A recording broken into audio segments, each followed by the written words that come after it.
All right, guys, welcome to Tinfoil Hat live from the Wise Wolf Gold and Silver Studios. That's right. Wolfpack Gold. Just go to samtripoli.gold. Use the promo code Tinfoil, and you too can get in on the press mails game for as little as $50 a month. Press mail sent right to your house. We are very excited to have this next guest on.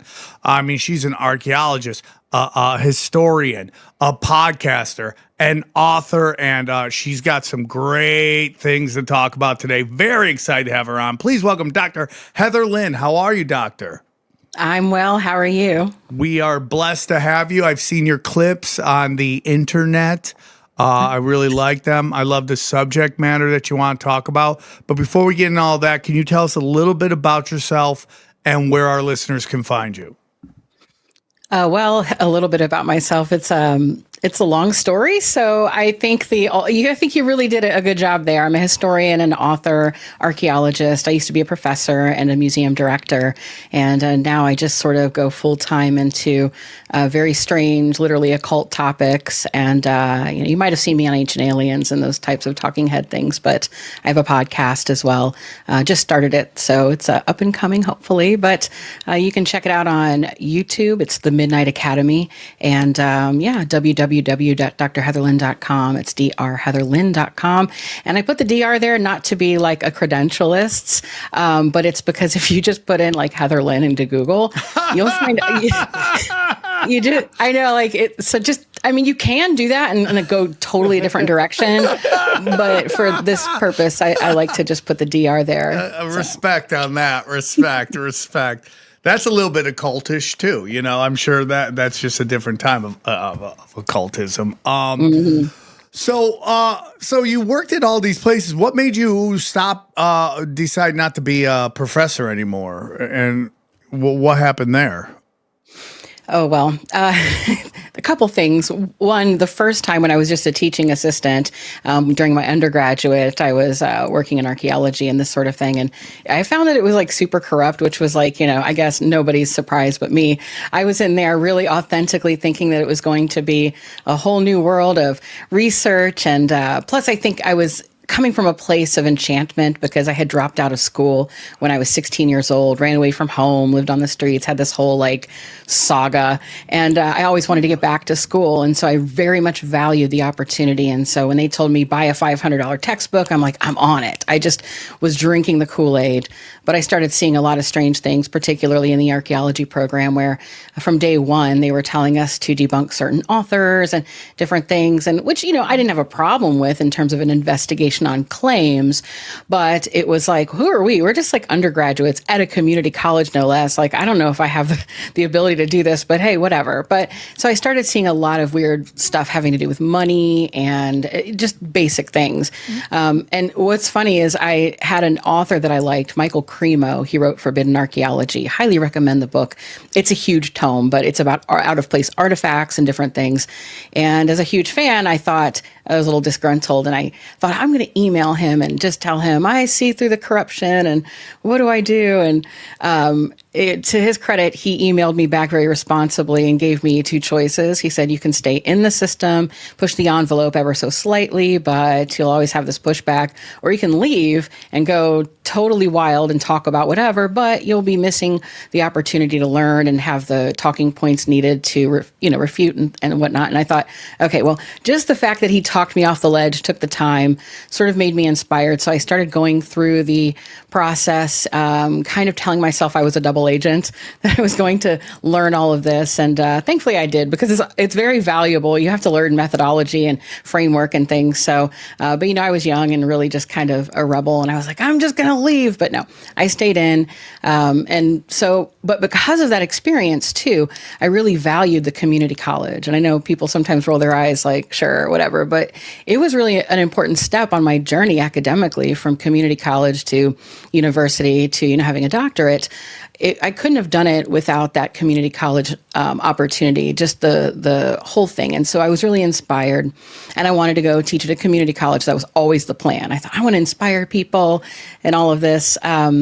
well, I finally got my wish, and it was wonderful, and I value it so much and would really love to go back, except that when I was teaching, this was, I mean, I stuck through COVID and everything. I was like the youngest person there because it was, it's just it was an old community college, a suburban school. And so everybody there was ancient and scared and sick of the virus. And so I went in, I was the only person going in still. And I'm just like, I'll risk my life for this, whatever. So then it was after COVID. It was about, I think 3 years ago now. I had a student that was highly troubled, like would sit in the front of the class. I mean, just in the first week was sitting in the front, picking his nails, biting his nails until they were bleeding. He was shaking, and then he would get up. And at one point he came over and gave me a hug in front of everybody. He said that he couldn't do this without me. And it was just really weird. And of course, all the other students are looking at him, and he was very troubled. So, I told my department chair about that, and he's like, yeah, we're aware. And I was like, okay. And I go, well, we'll talk to him. Okay, fine. The next day, though, I noticed that, I came in early in the morning. Whoa. And my classroom was locked, and you needed a key code to get in. I came in that day and opened the door, and I saw a backpack and a coat on the chair that was kind of facing the podium. And I thought, oh, these kids, they're always leaving their stuff around. I have found like shoes and things. So I was like, whatever. And then people started coming in. And then I noticed this kid came in as well and then sat down in that place. And I was like, record skip, but it didn't register with me. After the class, he hung around and waited for me and wanted to talk to me. And I recorded this on my iPhone.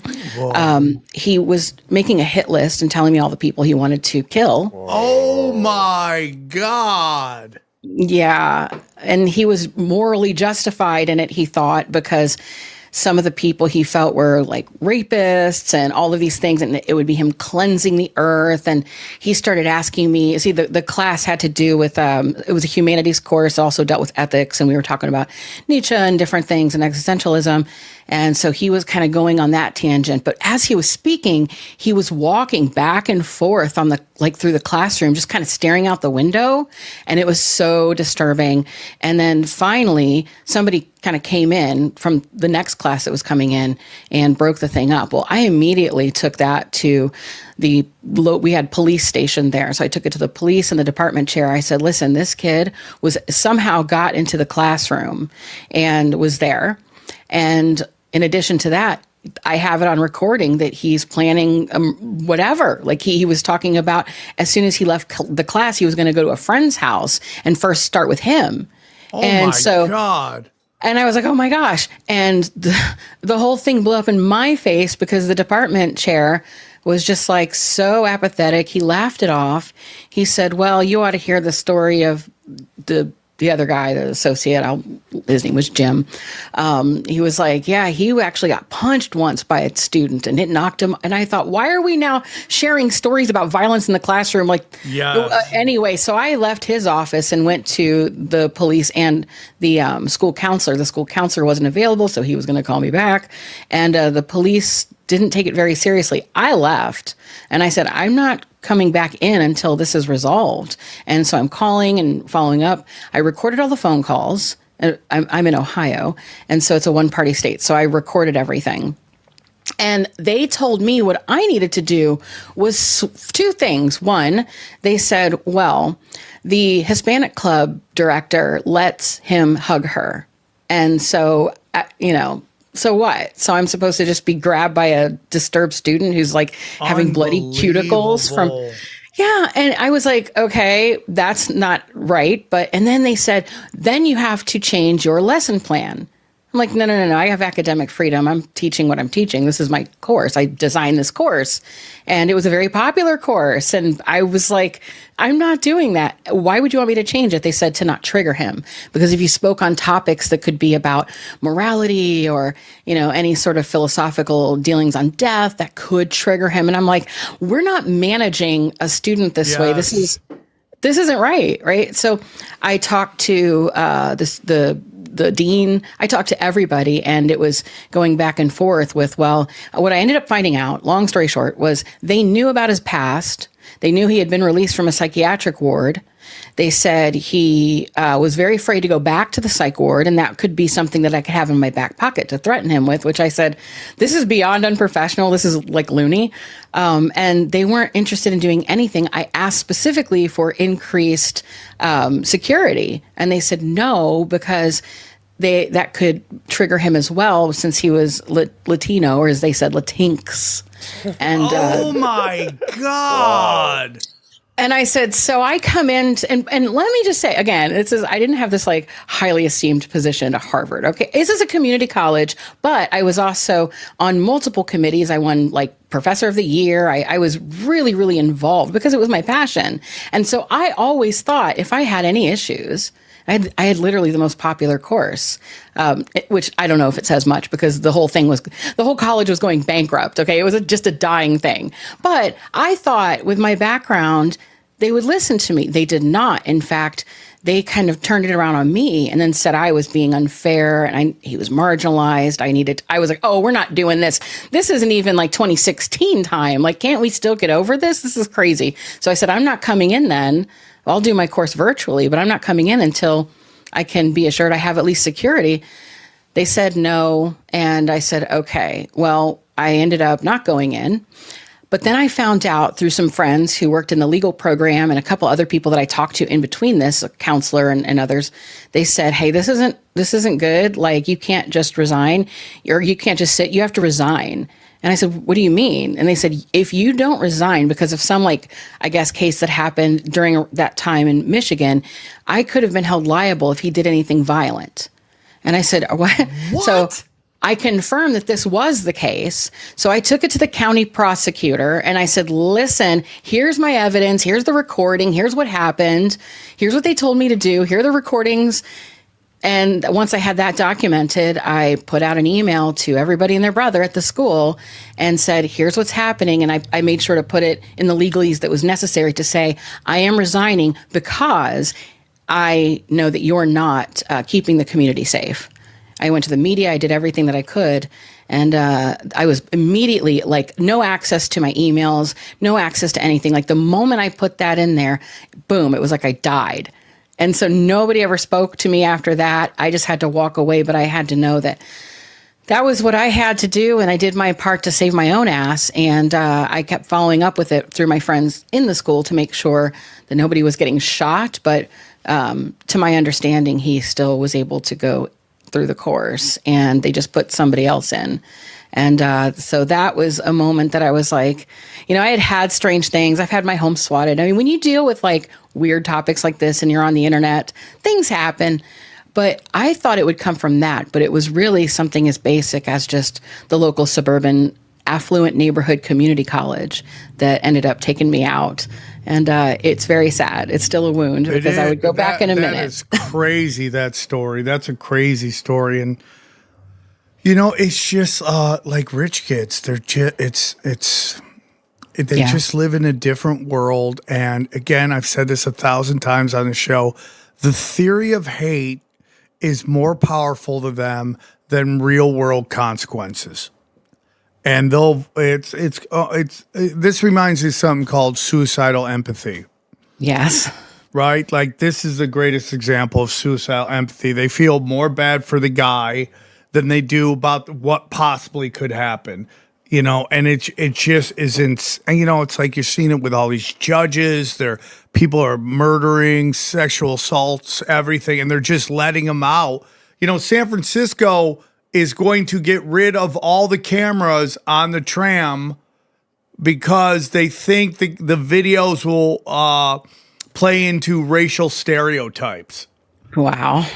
And you're like... Think about the logic of that. No, think about the logic of that. I mean, just to say that out loud is insanity to me. I don't want to say too much on this but thank you for sharing that. That is crazy. And I think your podcast is going to blow up. You got a great voice. You're very intelligent. The future's bright. Sorry you had to go through all that. That makes me so sad. I would lose my mind if it was my wife or my daughter or I would lose my mind, dude. If that I just cannot believe how people do that. It's just It's nuts to me that that's where we've gotten to. And it's just like, is it the chemicals in everything we breathe and eat and drink that just is shish kebabbing people's heads and short circuiting their logic? You know, I mean, like I've had recently, I have people with mental illness in my life, and I have to deal with it, and it's incredibly energy draining, and it's spiritually, it can take a real toll on you spiritually. And I get it, man. It's like, it just seems like everything's ratcheting up more and more now. And, you know, we look to authority to protect us, and they don't always do that anymore. And I don't know why. And it's really sad. Like, you know, it's actually a sad part about it too, is the poor boy, because, you know, and he was only like 19 and he needed help. So aside from all of that, did he ever get the help that he needed, or did they just think the best course of action was to throw him in some sort of, you know, state funded, because he was getting aid for the education, but like some sort of state funded community college program, or he was just going to do some sort of associate kind of bullshit degree? I mean, is that what he needs right there? I mean, it's just, it's unfair to everybody on all counts. But yeah, that was the straw that broke the camel's back and sent me into Crazyville. Yeah, I could understand that too. But it's like also like, what is the threat level? It's like, at what point does one person's personal rights override everybody else's right to be safe and not have to worry about whether Common sense, right? He's an adult. We're not talking like middle school or high school. Yeah. I can see in high school, you're like, yo, he's a kid. He says crazy things. This is a full adult where he can go and obtain a gun if he really wants to. Oh yeah. And they knew that he was a threat. Well, they said after I told the counselor, they did call him in afterward. They told me the result of that. And they said, well, we asked him, do you feel that you're a threat to yourself or others? And he said no. So, and I'm like, oh yeah, That's sure. Cause he's going to go in and be like, yeah, I'm a threat to myself and others. But I had him on recording telling me wild things. And it was really unsettling. And, yeah, I just couldn't even believe that happened. What's really weird is that in high schools or elementary school, if a kid even makes a joke about a gun or something, the school shut down, the kid's banished for life. But here at a community college, it's like, well, we'll wait and see if he actually does something. That's insanity to me. Yeah, that's insanity. That's part of my origin story. Hey. Well, you know, sometimes you got to go through it to get to it. And here you are. And at the end of the day, it's probably going to work out better for you. So, you know, Lord works in strange and mysterious way. By the way, the color is lavender. Am I right on that? Like, that's the color? Oh, yeah. That's what I was going for later. So, fun fact. Let's lighten up the conversation. Let's talk about ball. Yes. Shall we talk about There ball? you go. Child sacrifice ball. Let's just Sounds lighten up good. this situation. This is one of my favorite subjects. You know, I have a lot of good friends in the political space. They get a lot of love on the internet. They're very passionate about politics and this side, that side, right, left, progressive, conservative, all that stuff. And, you know, I've always said it's like, if you're playing that right-left game or conservative versus progressive, I think you've already lost.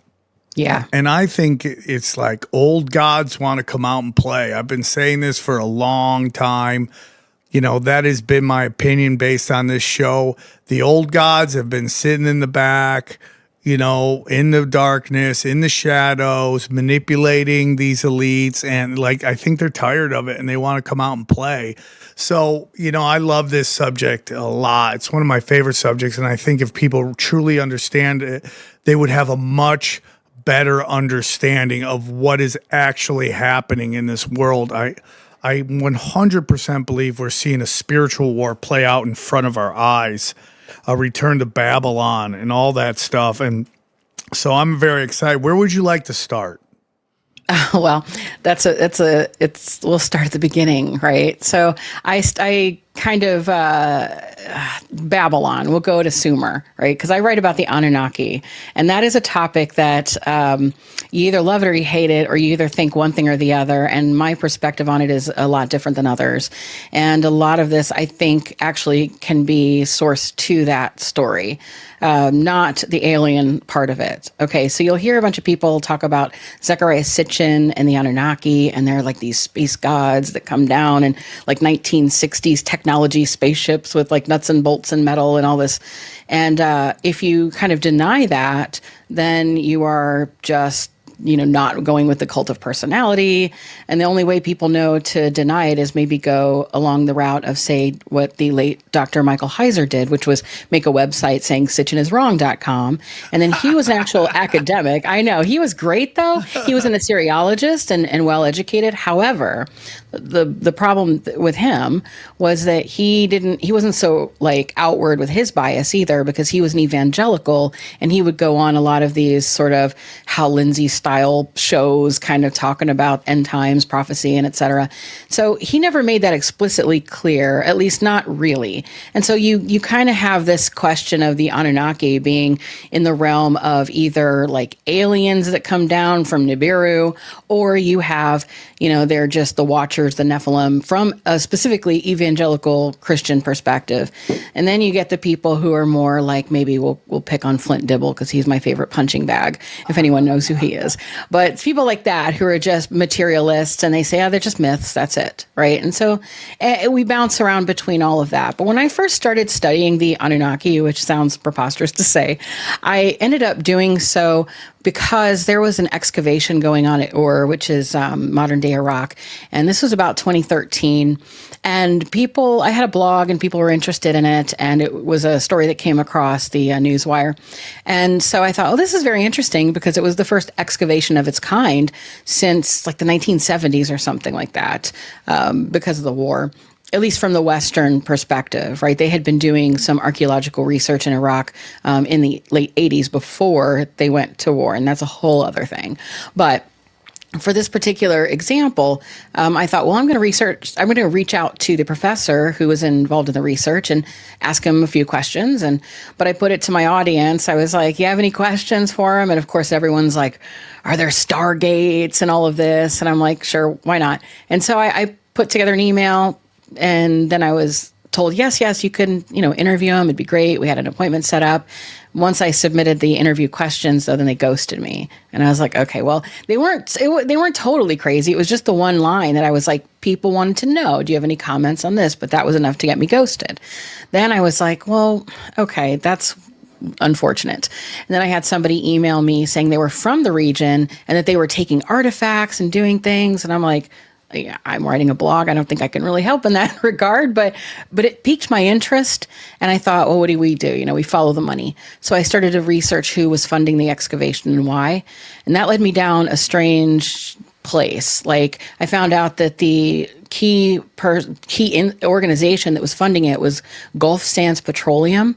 And so it was a big oil company with ties to the Bush family dynasty, with specifically, though, the Thyssen family dynasty as well, which led to the next, who, by the way, were like funding the Nazi war machine. So, but aside from that, the second biggest donor was an individual who was the heir to the Thyssen family dynasty. And he was known to have the largest collection of antiquities aside from Queen Elizabeth II, specifically Mesopotamian. So I thought, well, that's a conflict of interest, isn't it? And then there were banking institutions and a lot of these like British elite institutions that were behind this specifically. Whoa. And then I thought, this is really wild, because they weren't putting out their research very openly. And in fact, their field reports were first spoken about in the boardroom of this petroleum, like this big oil company. And I'm like, what is going on? Right. So that led me down a whole lot of research. I put out the report. It was called the Sumerian Controversy, and it was just a little report that I put on Kindle for like 99 cents or something, and just started talking about it on shows. But that led into something even bigger, which was me being contacted by a lot of strange individuals in high places and different places. And I was like, who are these people? Why are serious individuals interested in this? And I started thinking, surely they don't believe in stargates. But then I had to ask different questions. Well, what is a Stargate really? What does that even mean? And so for about 10 to 13 years, that sent me down a whole trajectory of not only researching the Anunnaki and Mesopotamian mythology, but it's led to occult research and politics. And Man, dude, that is crazy, man. yeah. Guys, the world economy is in chaos. Fiat is dead. I mean, you guys got to realize there's something we've been telling you the whole time, and that is precious metals, okay? And guess what? Precious metals are down a little bit right now. It's a good time to start buying. When precious metals price goes down, that's an opportunity to buy, and there's no better place to buy than our good friends at Wolfpack Gold. That's right, Wise Wolf Gold and Silver. Let me tell you about them. If you're paying attention, you know that de-dollarization is real. Fiat is fake, and you don't want to be left holding the bag when the dollar collapses. Gold and silver has been money through all of recorded history and are an excellent way to protect yourself from inflation and geopolitical turmoil. That's why I trust my friends at Wise Wolf Gold and Silver for all things precious metal. Veteran owned and an A+ rating by the Better Business Bureau. No transaction is too big or too small, and you can even roll over your 401k or IRA into physical gold and silver. And if you think you can't afford precious metals, think again. With the Wolfpack monthly membership program, you can get gold and silver delivered directly to your door for as little as $50 a month. Wise Wolf Gold and Silver also deals in and accepts Bitcoin. So go to samtripoli.gold, promo code tinfoil at checkout to receive free constitutional silver. And remember, in the world of bulls and bears, be the wolf. Guys, real quick, how many times this happened? It's 2 a.m. Your lady hits you up. She hits you with one of those eggplant emojis. And you know what that means? Power dick downs. That's what that means. And you got about 10 minutes to get to her house before she changes her opinion, okay? So you gotta, and there's one way to make sure you're ready for it, and that's our good friends at Blue Chew Gold. That's right, dude. Scientists working hard in the lab to bring the most powerful ED medication of all time. We're talking like things that get rock hard. We're talking Godzilla dicks here, okay? Big, angry, full of veins. She's going to have to take the Waze app to find your nuts. That's how powerful it's going to be. You want it, dude? Are you tired of tiny dicks? Get Blue Chew Gold and just have Godzilla dicks, okay? Angry thing, wreck her shit. That's what we're talking about. Make her know who's the man of the house. That's right. That's right. Blue Chew Gold wants you to be the man, okay? Tired of it. Tired of people guessing how manly you are. Tired of hearing the word cuck? Yeah, that's right. Blue Chew Gold says, set that cuck chair on fire and just drop dick on her ass like a grown ass man. So here's what we need you to do, okay? Does anyone know what I'm talking about here? We all know what you're talking about. Take back that ass. That's what we're going to do, okay? Don't let your mind get in the way of a good time. Discover options at Blue Chew Gold, okay? And we got a special deal for our listeners. Right now, when you buy guys, this is insanity right here, okay? Right now, when you buy 2 months of Blue Chew Gold, you get a third for free. Those are free boners, okay? That's unlimited free boners, dude. Just pop one in and you're going to be rock hard. Just walk around the neighborhood. Let your friends know that your lady gets it good, okay? Maybe there's some lonely ladies on your block. Let them know you're a pirate, okay? With a pirate of dick gold down there, okay? That's what you got to do. So this is what we need you to do. You'll get a third month free with the promo code tinfoil. That's promo code tinfoil. Visit bluechew.com for more details and important safety information. And we thank Blue Chew Gold and Blue Chew for saving America, okay? We thank you for saving America, and we thank you for sponsoring this podcast. So, I listen, you're cooking with gas. I'm not going to get in your way a lot because it's absolutely amazing. I have felt for a very long time, so much of our wars are about erasing our history. And, we've heard for a very long time in the whispers and the corners of conspiracies. Iraq was about a Stargate. The first thing that the American troops did was raid the museums, grabbing all these artifacts. And then later on, we're like, oh, they just returned all the artifacts. I'm like, I'm not buying any of it.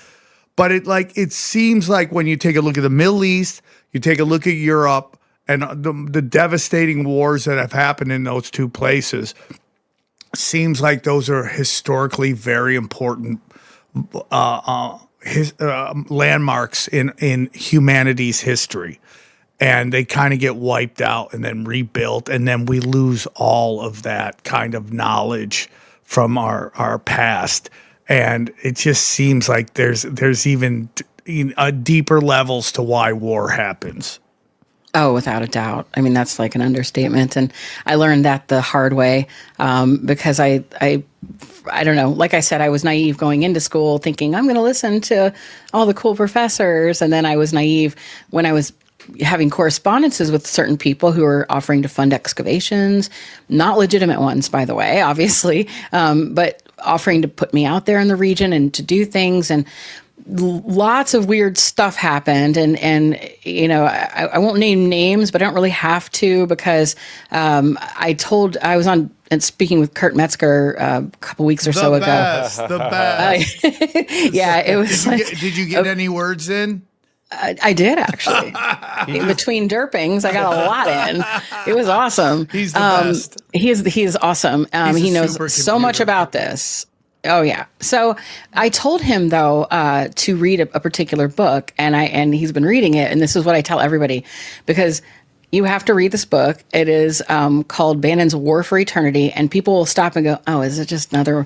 I don't care about sloppy Steve. I don't care about all this politics stuff." And I'm like, "Yeah, neither do I." Except this book is very different. It is not about just sort of like left-right politics or even Steve Bannon. Totally, it's about him being a dark magician, and I kid you not. So the author's name is Benjamin Teitelbaum. I actually have reached out to him because here's why I even bother with this.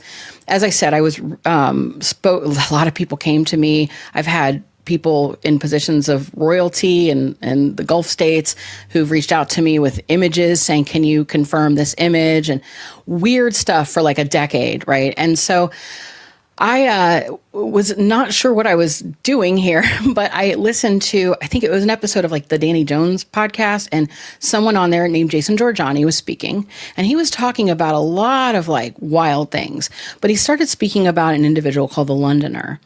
And he started going into detail about his experience. And I just didn't know Jason. I was hardly listening. But it started to dawn on me, wait a minute, this is the guy. Wait, I know who he's talking about. And so he's talking about this wild conspiracy theory about aliens and you name it. It was like a fever dream. But the moment he started talking about the individuals, I knew it was who I had been dealing with for a long time. And so I emailed him after and I said, I know who the Londoner is. And I proposed who it was. And he's like, yes, let's talk on Signal. And so we had talked about it and confirmed and compared notes. And I found out that I had been actually associated with, for a very long time, a huge network of legit, I know this is going to sound wild, but like they describe themselves as the Illuminati. And it's not a cute Illuminati. It's like really dark. And so I found out through this book, this War for Eternity book, it discusses this. And I was like, no way. And it does so in a very academic way. It's very, as unbiased as possible. And so somebody, I'll tell you who told me to read this book, because I didn't know. First of all, the cover looks like a very basic, just, book on Bannon or something. It just would like be lost in the sea of other books. But somebody from this, quote, Londoner, this is who we're talking about, this individual who's behind the scenes on a lot of things. The Londoner's friend from a particular lodge in Europe, that I'll respect his privacy. He contacted me and said he kind of had an axe to grind with this guy because they were disagreeing on which egregore to invoke. And this guy leaned a little more left, and he felt the other guy, the Londoner, leaned too far right, but not even right. Okay, like we're talking like a whole new level of stuff, right? And it's about the word traditionalism, and that's with a capital T. So it's not just like, oh, we're traditional and we just like things the old way. It's something very different, and it's involved with a lot of different occult things. So he like asked, hey, can you read this book? And it involves all of these different things. And I'm like, sure. So we had been in correspondence. I read the book and I was floored because Teitelbaum just kind of went through it all. So that's the Steve Bannon book you're talking yes, about. Wow. And I reached out to Teitelbaum recently and said, I because the thing that got me too was wonderful investigation. Just highly recommend this book because it's the real truth behind what's going on in politics. How Bannon and all of these other individuals are wrapped up in a long-term project to accelerate the end times. To like, it is an essential read. Definitely read it. As I said, I reached out to Teitelbaum, and he's getting me in contact with some individuals because I told him, first of all, this Londoner is who he ended up kind of stumbling upon and was advised by the people he had investigating to not get near it. It's too dangerous. And he was really like not wanting to mess with this like guy. And I'm like, here's this guy that I've been talking to who's invited me to strange parties for like 13 years. And I'm like, what? Okay. The Londoner has been inviting you to parties and dinners for 13 years. Parties, but more so also, in addition to that, opportunities to go to Iraq.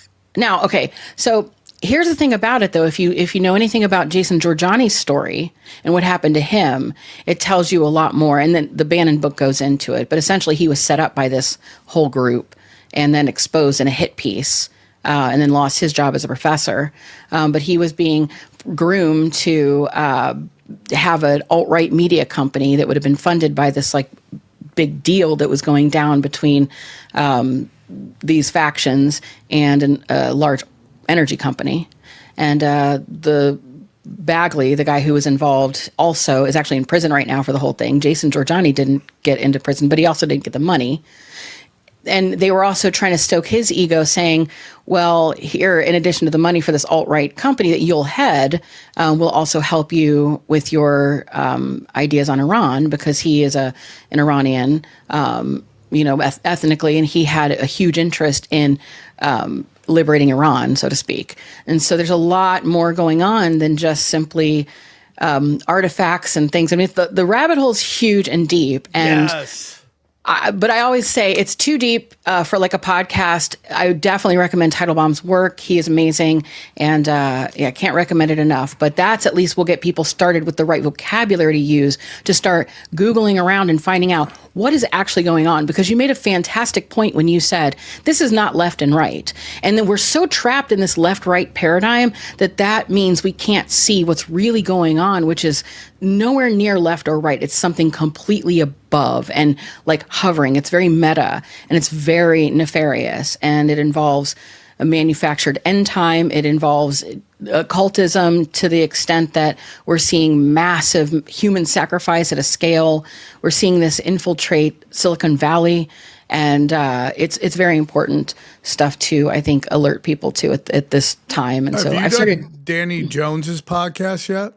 No. I gotta get you on there, dude. You got Kurt on. I'm sure you made that happen. I don't know I think they were talking before. Oh, he did great. Yeah, I mean, it's Kurt Metzger, so he's a supercomputer, dude. He's the best. Yeah, Man, that's a lot of info. So I'm like not trying to overwhelm the audience, but that's why I always say read that Teitelbaum book, and then it'll set you in a different mindset. And it involves Russia, Dugan. I mean, I'm just giving some keywords to like get out there, but it's totally not what we're led to believe, of course, in the media. I think this is episode 971. Like, there have been people with us since day one. We're almost 10 years old, this show. And so everything you're saying fits into what we've been talking about here for a very long time. And it's very crazy that a woman who was homeless and a guy who flunked first grade, which is me, have been talking about this for a very long time. I mean, I I was going on Rogan a while, I had 8 years where he didn't have me on. I deserved it. I was a wild person, but he started bringing me back on, and I was telling him, dude, this like we're battling sorcery right now. Like it's not as obvious as Lord of the Rings or Game of Thrones or Harry Potter, but they are manipulating energy. I've been saying this for a very long time. Like, dude, these next gen weapons, they're just hardwired mysticism. It's when they say next gen, that's what they're saying. Hardwired mysticism. Okay, they're creating life, which is the probably top 2 sins you could do, which is hurt children and create life outside of conception. Right. Those are the 2, and they're doing that left and right. Science all the time. Like, I trust the science. Why would you trust the science? Some of the darkest human beings who've ever lived have committed the most heinous acts in the name of science, man. Like, what are you talking about?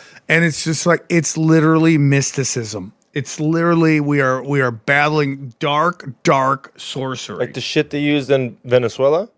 Yeah, I mean, like, dude, direct energy weapons, Havana syndrome, voice to skull, algorithms, dude. Algorithms, earthquake gosh. machines, HARP, DARPA. This is sorcery, dude. This is sorcery. Look what social media has done to us as humanity, dude. It's like going viral has become what we think is the norm. But it goes viral because it's such an extreme version of everything that we experience in our life that we begin to believe the extreme is the normal because it's the only thing we get to see. That is sorcery, dude. That is sorcery. So, you bring up that they're manufacturing and accelerating the end days, and like we've been talking about this on this show as well. They are astroturfing the end of days. Yeah, 100%. And but from my research, and I've posted a bit on my Substack about that. That's where a lot of people can find my deeper esoteric work, because it wasn't until just, I think, this past year that I decided to really go full force into exposing a lot of this, and not just, talk around the periphery, because it's ramping up and it's really important. And this manufacturing the end times is exactly what we're seeing. And there's 2 different, from my understanding, perspectives on this. All of it has to do with building the 3rd temple, right? But there's 2 different perspectives on what that temple looks like. And we're seeing a clash right now of those individuals, the materialists and those spiritualists, so to speak. The ones that believe that we need to build this 3rd temple in a physical sense, right? And you see all the destruction and different things happening there. And, I'm sure everybody's probably heard all of that with Alaska Mosque and whatnot. But there's another faction. And this is a different side of it that seem to be in bed with Zionism. And they are to a point, but it's just their view of it's different. And what they're trying to do is also build a 3rd temple, but their imaginings of what that 3rd temple is not a physical temple. It is a control grid. That is the 3rd temple. And so that's why it gets real murky when you start saying, well, geez, is Peter Thiel a good guy or a bad guy? Is he left or right? He acts like, when people are like, what is going on? How come these people seem like they're on this agenda, but these people support that? It's because there's another level that's above all of this, that's hovering, and it's made so that we don't even see it. And so they're working on a whole different set of axioms and philosophies that many people are never taught, many people never think about. And so it seems incongruent. Like, for instance, Peter Thiel could just be like, oh, he's an evangelical and he's writing about the Antichrist and talking about it. And when he's asked, he says, oh, I'm not the Antichrist, and he is very much anti-Antichrist. So immediately you might think, well, then he must be a good guy. But he has a different view of this completely. It's not this Abrahamic sort of good guy, bad guy thing. It's something completely different that's been esoteric and sort of running underneath the current of modernity for a very long time. And so his view of things and their view of things are very different. And I liken it to just like a titan against a titan. So we're watching the breakdown of that top echelon fight each other for the dominance, and their viewpoints diverge from those who want to go back to this physical sense of actually building the temple and having this kind of religious world, to those who have reinterpreted it in this more like Rene Girard sort of sacrificial system that comes about as this like control grid that they've convinced themselves is actually the answer to Armageddon, that this is what's going to keep us safe from ever having that sort of thing. That's why there's this Christian bent to it, but it's still working within the system. So to understand it, it's really occult and esoteric, and but I would just urge anyone interested just to kind of Google Rene Girard. That is the mentor to Thiel and all of his kind of ideas on sacrifice and the sacrificial system and what that actually looks like. The idea about going from, say, blood sacrifice to eventually something different, and the idea that, there's this progression of sacrifice. So when you spill blood, that's where the life force is, right? So that's like really important, and certain kinds of blood is more important, etc. But what happens then when you want to move away from that system, when you're trying to, not because you're necessarily finding it bad. Okay, so again, it's not this like good guy, bad guy thing. It's just this like level of abstraction that people, perhaps with too much money and time on their hands, start to ideate and think about. And so their view of it is, instead of just the blood sacrifice, the next level of sacrifice has to be something different. And that is the essence of a person themselves, absolute consciousness, that has to be sacrificed for the greater good. And that's why we're seeing this takeover of AI, where we're downloading ourselves, our interests, our desires, data sets, whatever. In fact, like a recent research study came out that said that people's language is actually changing because people are using in their speaking days saying delve and weird chat GPT relics and things, because people are just reading it so much and hearing it that it's forming how we're talking. And so there's this symbiotic relationship between us and these machines, so to speak. But that's what they're looking to do. It's like a soul harvesting thing. Again, it sounds like, a soul. It's not a religious thing. It can be, but it's different. It's not just a Christian, Jewish, this and that. It's beyond that. It is a spiritual battle. And the people who are thinking perhaps they're trying to do a good job fighting it are actually also astroturfing the end times, but just they're trying to be the ones that win in the end. And so this is a big sort of question you have that plays into, well, why blood? Why do we sacrifice at all? And this is a core question that Peter Thiel himself has been like just battling with since he was in school. This question of sacrifice is really where it's at. Why do we have to kill something or lose something in order for something else to feed, something else to exist? And that's what we're in right now. We're in that worldview. So it's a battle between, are we going to build a third temple that is like a Solomon temple where it's, you sacrifice bulls and whatever, or is this going to sort of evolve into this absolute control grid that is built off of the blood that's been shed, but now is elevated for the age of Aquarius, because that's sort of how this operates in this sacrificial system. We have the bull is what's sacrificed initially in the age of Taurus. And then we go into the ram. And then that's the start of Abrahamic sort of scapegoating religion, because, when Abraham's going to kill his son, it's like, no, here's a ram in the thicket. That's the age of Aries. Then we transition into the age of Pisces, which is the fish, which is Jesus that came and said, hold on, not blood sacrifice anymore. Because fish were considered not to have blood. It's like you can eat those on Lent and all this sort of idea. So fish were different. But fish, Pisces, Jesus came and said, we're done with the temple system. We're done with sacrificing. Instead, I want you to do this. And it was this, he was going to be then the Lamb of God, the final lamb sacrifice in the age of Aries. And that would end that age and usher in the Piscean age, where what you do instead is, you remember this by doing communion, which is the sacrificial act over and over again of remembrance. And you're using, instead of burnt offerings and bodies and blood, you're using bread and wine. And those things are co-creations by humans and God, because God made the wheat and humans made the bread and it was good. God made the grape and humans made the wine and it was good. So it's this idea of co-creation.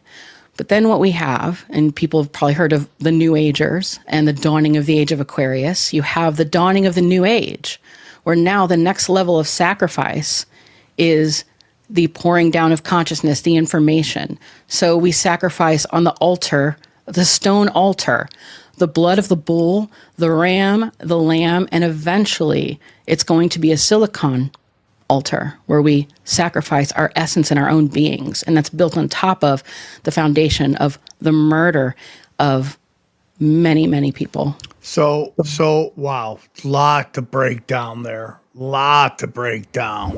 Guys, listen, if there's one thing we know on this show, Mint Mobile is for the winners. That's right. If you're tired of getting a new cell phone bill and it's got a million charges, you don't know what it is, enough of that. That's why I got to tell you about our good friends at Mint Mobile. Let me tell you about Mint Mobile. I don't know about you, but I like keeping my money where I can see it. Unfortunately, traditional big wireless carriers also seem to like to keep my money too, okay? After years of overpaying for wireless, I finally got fed up with the crazy high wireless bills, bogus fees, and free perks that actually cost me more in the long run, and I switched to Mint Mobile.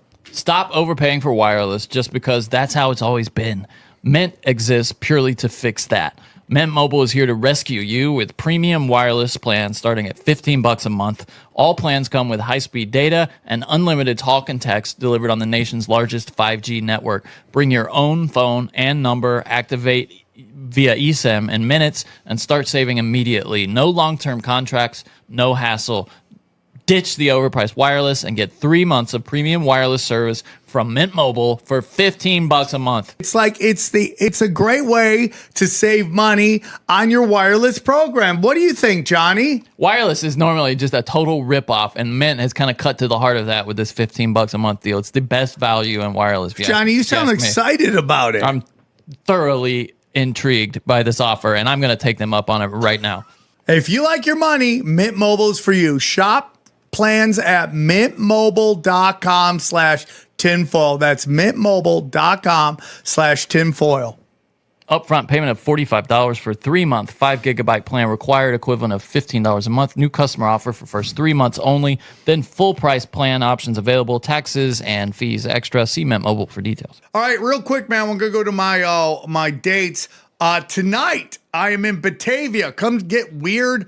I'm gonna shoot a all crowd work special, so come hang out, dude. I got a guy coming down to shoot everything. We'll just have a fun night of me just talking mad shit. Then Raleigh, and then if you want to come to Atlanta, Brad Binkley and Howie Dewey will be with me there. Hamilton, keep going down. Toronto, Dallas, then Fort Worth, then Huntington, then Austin.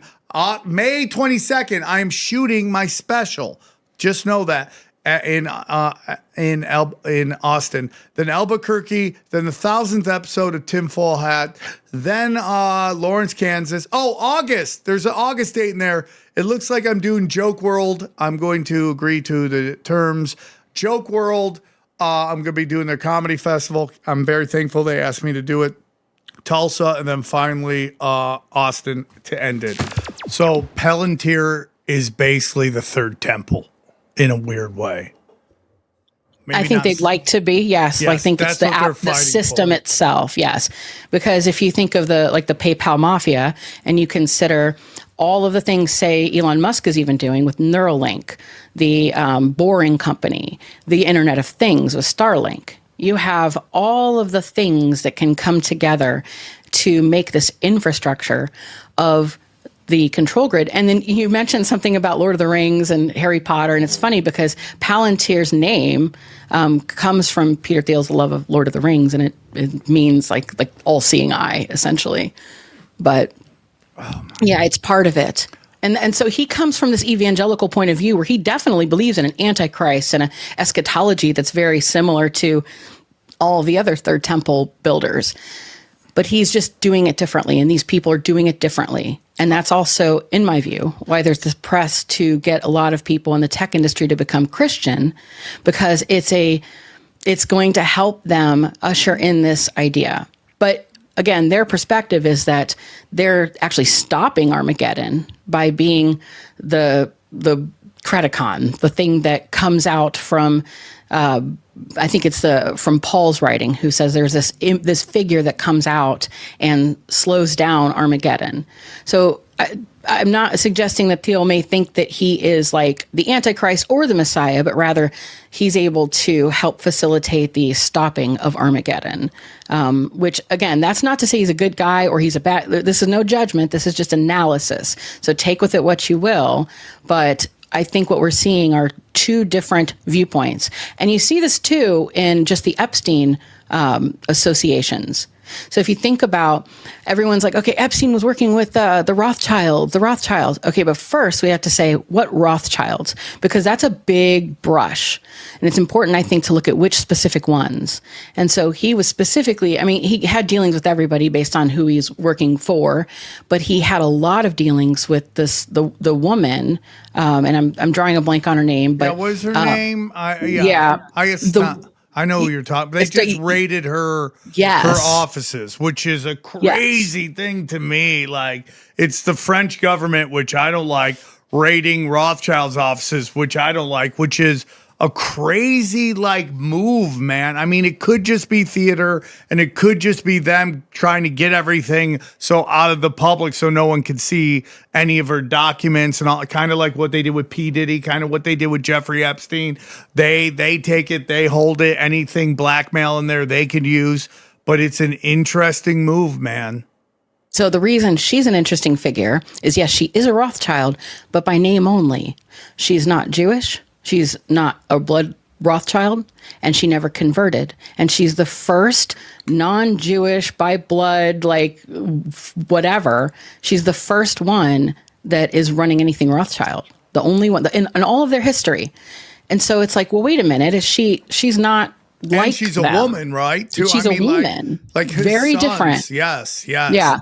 So then you have to think, well, then what is her gig? Like, what's going on? Well, what she ended up doing, what her huge contribution, and by the way, she didn't get along. There's a lot of evidence that shows her in-laws were not thrilled with what she was doing in business.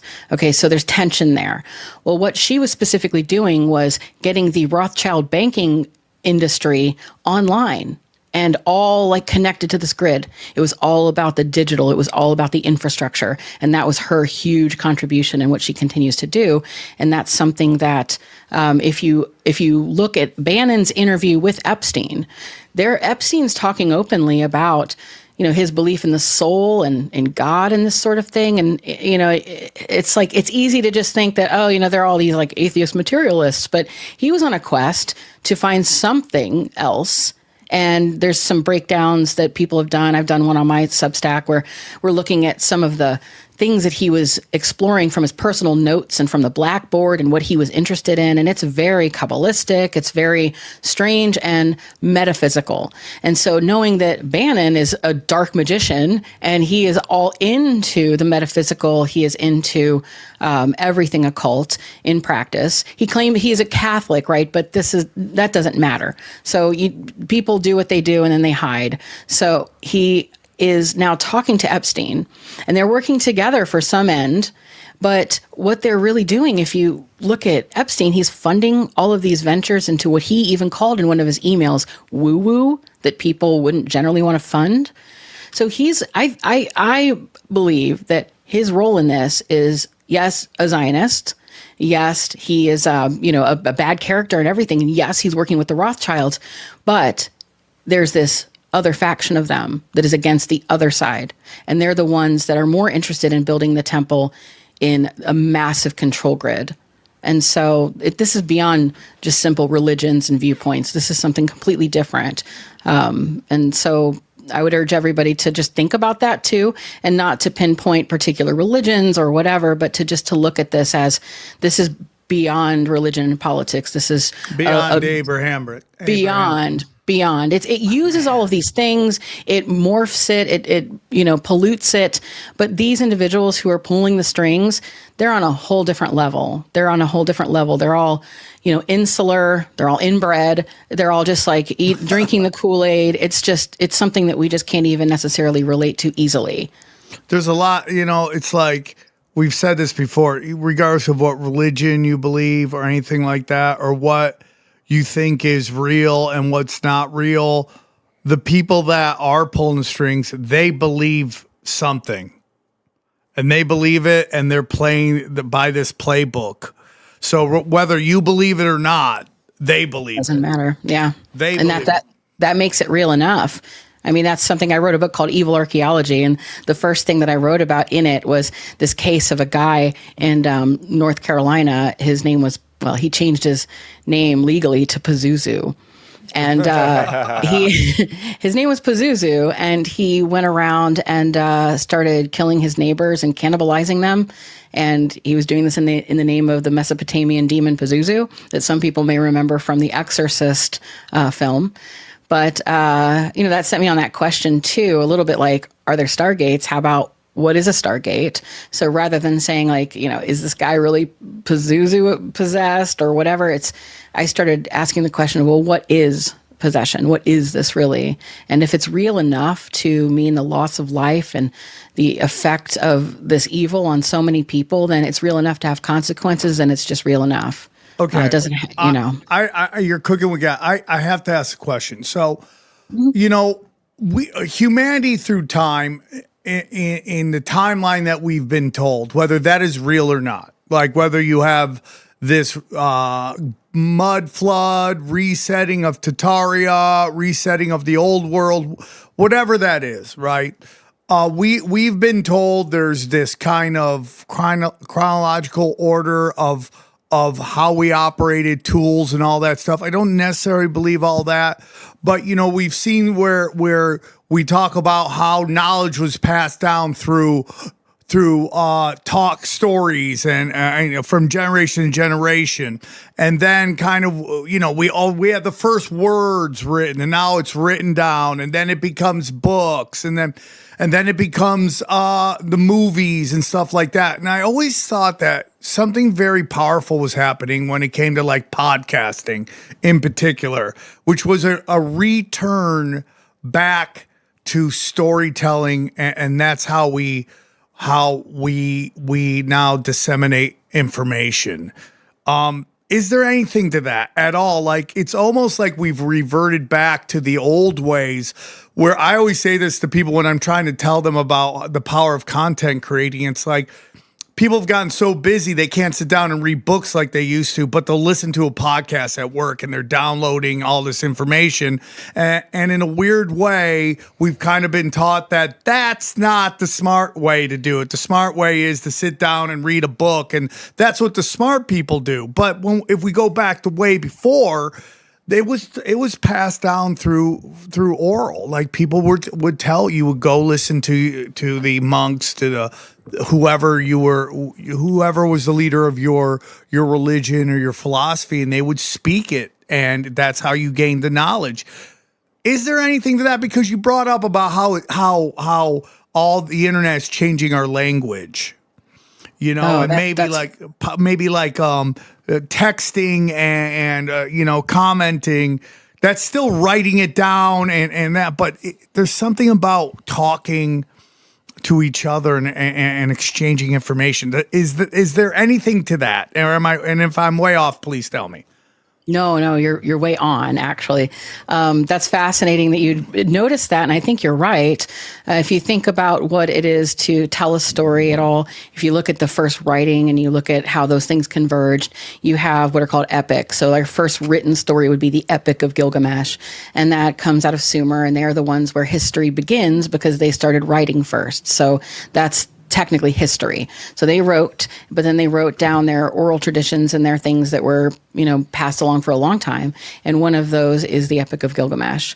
It's an epic poetry. And this is something that, the Greek epics, Homeric epics, that's important because it was poetry. Poetry, it's not, roses are red, violets are blue. It rhymes, so it's good too. It's just not. It actually had to do with word art and rhythm. And so the rhythm is what helps you remember. So epic poetry was actually a sort of song. It's a spoken word song. And the reason that mattered was because that's how you remember. It's much easier to remember something in rhythm and song. So for instance, if I said, what's your favorite book? And you might say like Harry Potter. And I said, okay, I want you to start from the beginning and word for word, tell me Harry Potter.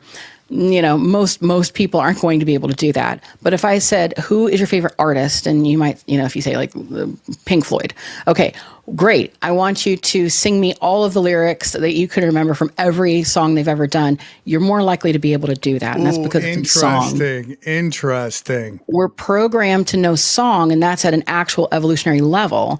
Another example of this that's fascinating in my view is the fact that when people are kind of growing up and they reach a stage in adulthood of around 15 to I think 24, around that time, that's when people's music interests really peak. Teenagers love music and they love it, and then they kind of grow up and then later have a fondness and nostalgia for that type of music. And you'll hear people say, well, music's not as good as when I was a kid, and that sort of thing. The reason why that time period resonates with individuals so much is because that we're social animals and we would be in a culture, that's this window of enculturation cognitively where we are literally supposed to be learning the songs of our people.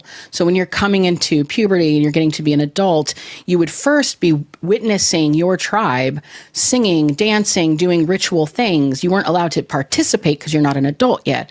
Once you hit puberty and you become an adult, you're expected to now enter that and start doing those things as well.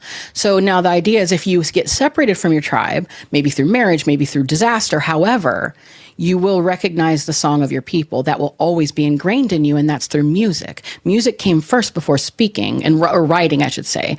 Speaking came from music. So we always will love the music from that era because it's literally like what we thought was the song of our people, because that's when we're enculturated, and then we're stuck there as like a forever memory. And additionally, there is a group of individuals in the Amazon called the Piraha people, and what they are the people who have the most simple language grammatically. And they were studied for a long time by Noam Chomsky, some guy that went there in the 70s who was, of course, a mission. He was like, I'm going to go and make them all love Jesus and, whatever. And he starts telling them Bible stories, and they're laughing at the Bible stories, and he doesn't understand why. And they're like, well, John the Baptist got his head cut off. That's pretty funny. And they're like, why would you think that? And they're cracking up, and he's disturbed about this, explain. And they're like, well, obviously he was too stupid to live. Okay, so that was a weird worldview. So he found out that they had no concept of past, they had no concept of future, they had no art, they had no written language, they had no ability to understand quantity. So they didn't understand there's 4 of this, or they had no art. So most cultures ever have art. They had no art.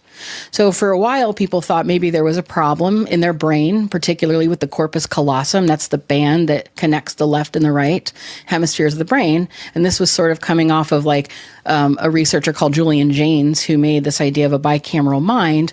He researched the Odyssey and Homeric text and noticed that there was a pattern where it seemed as though the way people spoke was kind of like they were speaking about things and not with individuation. So his view was that we had this breakdown of our brain where we had this master and emissary thing happening, and that you could trace that. But he kind of likened it to a breakdown in the bicameral mind, and that was the corpus callosum. So some people were onto that. They figure out these people are totally fine. There's nothing wrong with them, but they simply had no concept of the past. Everything was just right here, right now, no colors, no time, nothing. Funny enough, enough, though. The guy who was the missionary who went there ended up going back, leaving his wife, leaving his family, and moving in with them permanently because he said they had a much better way of life. But aside from that, their language was almost used for programming language. It's so simple, but it was based first in the sounds of hums and whistles that you'd make while you're hunting and gathering. And so you could hear from long distances. So there's a lot of evidence in the cognitive sciences that suggest the first thing we did was we sing, we make sounds, we hum, and that was our communication style. Because if you think about it, we were communicating for many thousands of years before Sumer, and we were writing. Of course, regardless of where you want to place that date about the origin of history, but either way, what we have is epic poetry being the visual representation of the songs of our people. And so that has to do with the left-right brain paradigm. We'll always remember things in rhythm before we will just looking at it on a piece of paper. So it is the way to have more information. Go for audiobooks. It's totally not subpar. I think the reason that people think that reading is more important or somehow better or more intellectual is that it actually has a cognitive load tax when you're reading. And so there's a little bit of a delay. And maybe there's that makes people think, you're pushing it. But I think overall it's just some weird cultural relic. But no, definitely listening to stuff is how we can communicate. And so the podcast revolution is enabling us to be able to share things faster. You're so right. And, I have another show where we were watching something on the jester and how important the jester is. And I have this saying in the world of clowns, no one wants to hear the warning of the jester. You know what I'm saying? And how important the jester is. And if you kind of study what the tech, YouTube, Facebook, Instagram is Facebook, but even for a very long time, Twitter, which I can get into that about how important Twitter is right now to us. But, there is a Mark Zuckerberg has committed war crimes against culture and knowledge and free speech by controlling who goes viral and who doesn't go viral. And he's really, really pushing. I always say if you want to go viral on Instagram, you got to do one of four things. You either have to be dumb, you have to put out really, really, let's say, pop. I'm going to keep this nice. Pop entertainment. Let's say vapid stuff, easily digestible things, sex, violence, or he lets you if the AI dubs that this will piss people off, they'll also push that out because it's all about anxiety and getting us all to fight with each other. But if you look at the most censored people on the internet, it's content creators and comedians, because those two people can create art without banker money. For the longest time, you needed to have money from the bankers to make a play, to make a movie, to make a record, to get a book made. And what we saw for the first time is this ability to disseminate information without having to take money from people who can control what we're saying. And in turn, kind of around 2015, they really had a freak out and they shut it down. And the jesters really got silenced for a very long time. And, you can get into kind of where we are right now in our society. I personally think we're entering an amazing time where there's no protected classes. For a very long time, there were groups you couldn't talk. If you were from the outside, you couldn't talk about them. And I think that's very dangerous because when a group can't get outside influence, they become the most extreme version of themselves because there's no one kind of rewarding and punishing behavior. And a great example that I've said before is prison, male prison. There's no females there to reward and punish behavior. So men become the most extreme version of what being a man is, like violence and assault and all those other things, because there's no checks or balances. And you've seen it with certain groups. But for some reason, that has all changed. I don't know what it is. And, we can get it. You brought up Elon Musk earlier. Could be data, could be, I don't know what it is, but something happened on Twitter and now everyone can talk about everybody and it's going to be an overcorrection and people are going to be like, there's Nazis and fascists and blah, blah, oh my, everywhere, right? But then we'll come kind of back to the middle. And I think it's a healthy place to be. I think it's very important that every group can have outside influence rewarding and punishing behavior. And I think it's good for all of us because eventually we'll all get to the point where we're all kind of the same. We all have we're all mostly good, and then we have some crazies in our group, and we got to call out the crazies. That's, I think, the best for humanity. I think that's a really important thing right now. But yeah, I mean, I've always thought man, they're really trying to control the oral message. And why is that? Because, you get into books, you can manipulate books, you can censor what's getting said. But, again, if you just kind of let all these content creators say whatever they say, that's a message that they can't control. And that's almost like a weird way of, battling sorcery with other sorcery, with how do you fight a bad idea? You fight it with a better idea. And that's kind of what we saw there for a while. And they got really scared of it. And Hillary's like, we got to censor the internet or else we're going to lose control. And she's like, 100% correct. She just said it out loud. And everyone's like, why did she say that out loud? Knowing that they're willing to stop any influence, is there a reason they haven't gone through 2 podcasts? And I'm not talking YouTube, I'm talking the RSS feed. They really can't touch that at all. Is there a reasoning? Johnny, I don't know why Apple lets it go. You can't cancel podcasts. I mean, they're coming for... I know that they now with AI, they are scanning for copyrighted stuff in RSS, and they are also if you're a DJ. So when my homies do podcasts, but they DJ with music and they use other nasty sons of bitches coming to you, buddy. They're gonna get charged. They will be sued. Yes, and a lot of people think that's why Ari took down his podcast because there is so much. I told him he didn't know about it. And he was like, "Oh shit." Yeah. But yeah, you can't just delete it. Let's say you get hit with the fine and who cares? That's a different conversation. Anyway, but my point is they are coming for that too, I think. The RSS feed? Yeah, I think so. But it will adapt. It will always adapt. I'm just telling you. Well, that's where the 2.0 guys are right. You know what I mean? There will be an adaptation. Yeah. People will. You can only fake the funk out of nasty dunk for so long until they try to find where can I get the good stuff. Yeah, blockchain will help. And I do believe that's why YouTube now has kind of changed their rules because they were losing so many people to Twitter and Rumble. Even though YouTube is still king, it's still the mainstream. But they saw the numbers going down, and everyone else are like, okay, bring it back. Okay, well, you guys can talk about your things. We're gonna let you talk about your things. We're not gonna be so sassy anymore because AI is a very sassy bitch. Excuse my language, but it's a very sassy bitch, and they had to go turn it back to sassiness. So, real quick, so for a long time, I've been saying that Jews are low-hanging fruit. They're a really easy target, and it's almost like they want you to yell about them and blame them for everything. When I think there's levels to this shit. And again, we goes kind of back to what you were talking at the beginning. But, when people are like, oh, dude, Israel is the United States ran by Israel. And then I kind of talk about it in terms of Mad Max in the Terror Dome. Because you had Mad Max, and then Mad Max was fighting Master Blaster, right? And Blaster is this giant, dumb ogre. And then Master's this tiny guy. And I go, okay, Blaster's America.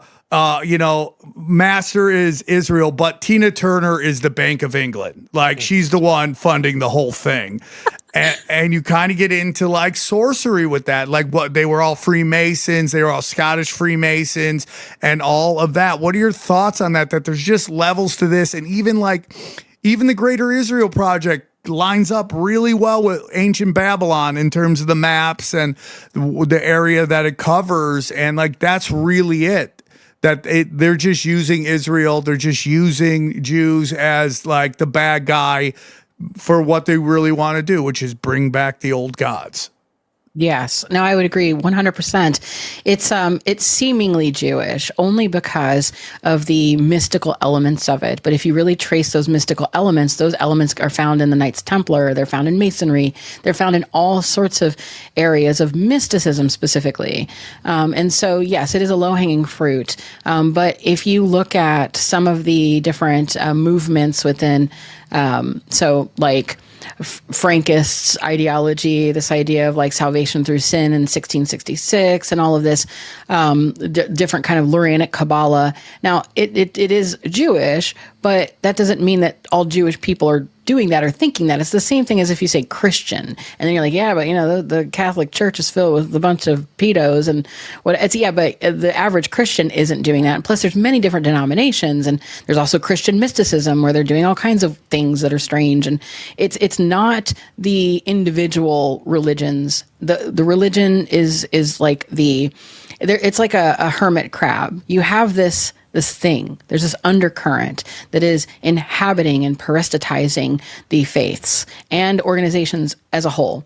And so of course, they're going to use that religion and that region as something. And then when they're done with it, just throw it away like a husk. And so but then we'll look at it and play into that and then be very much, anti-Jewish. And then of course it's going to turn into this whole like overcorrection, like you said, where everyone's going to be like Hitler. And you do see that now with kids are like, oh, Hitler was really cool. And it's like, wait, this is getting crazy time. So crazy. Yeah. And there's totally invisible crazy hands with that as well. And people get not crazy when you bring that up. It's like whatever you think it is, look for an invisible hand below that. Real quick, so is Kabbalah the genesis of all that, or is there something that goes different than Kabbalah? It's deeper than that. Kabbalah is a very sophisticated system of understanding reality. It's sort of Gnostic. And I'm here to say that there are multiple forms of Kabbalah.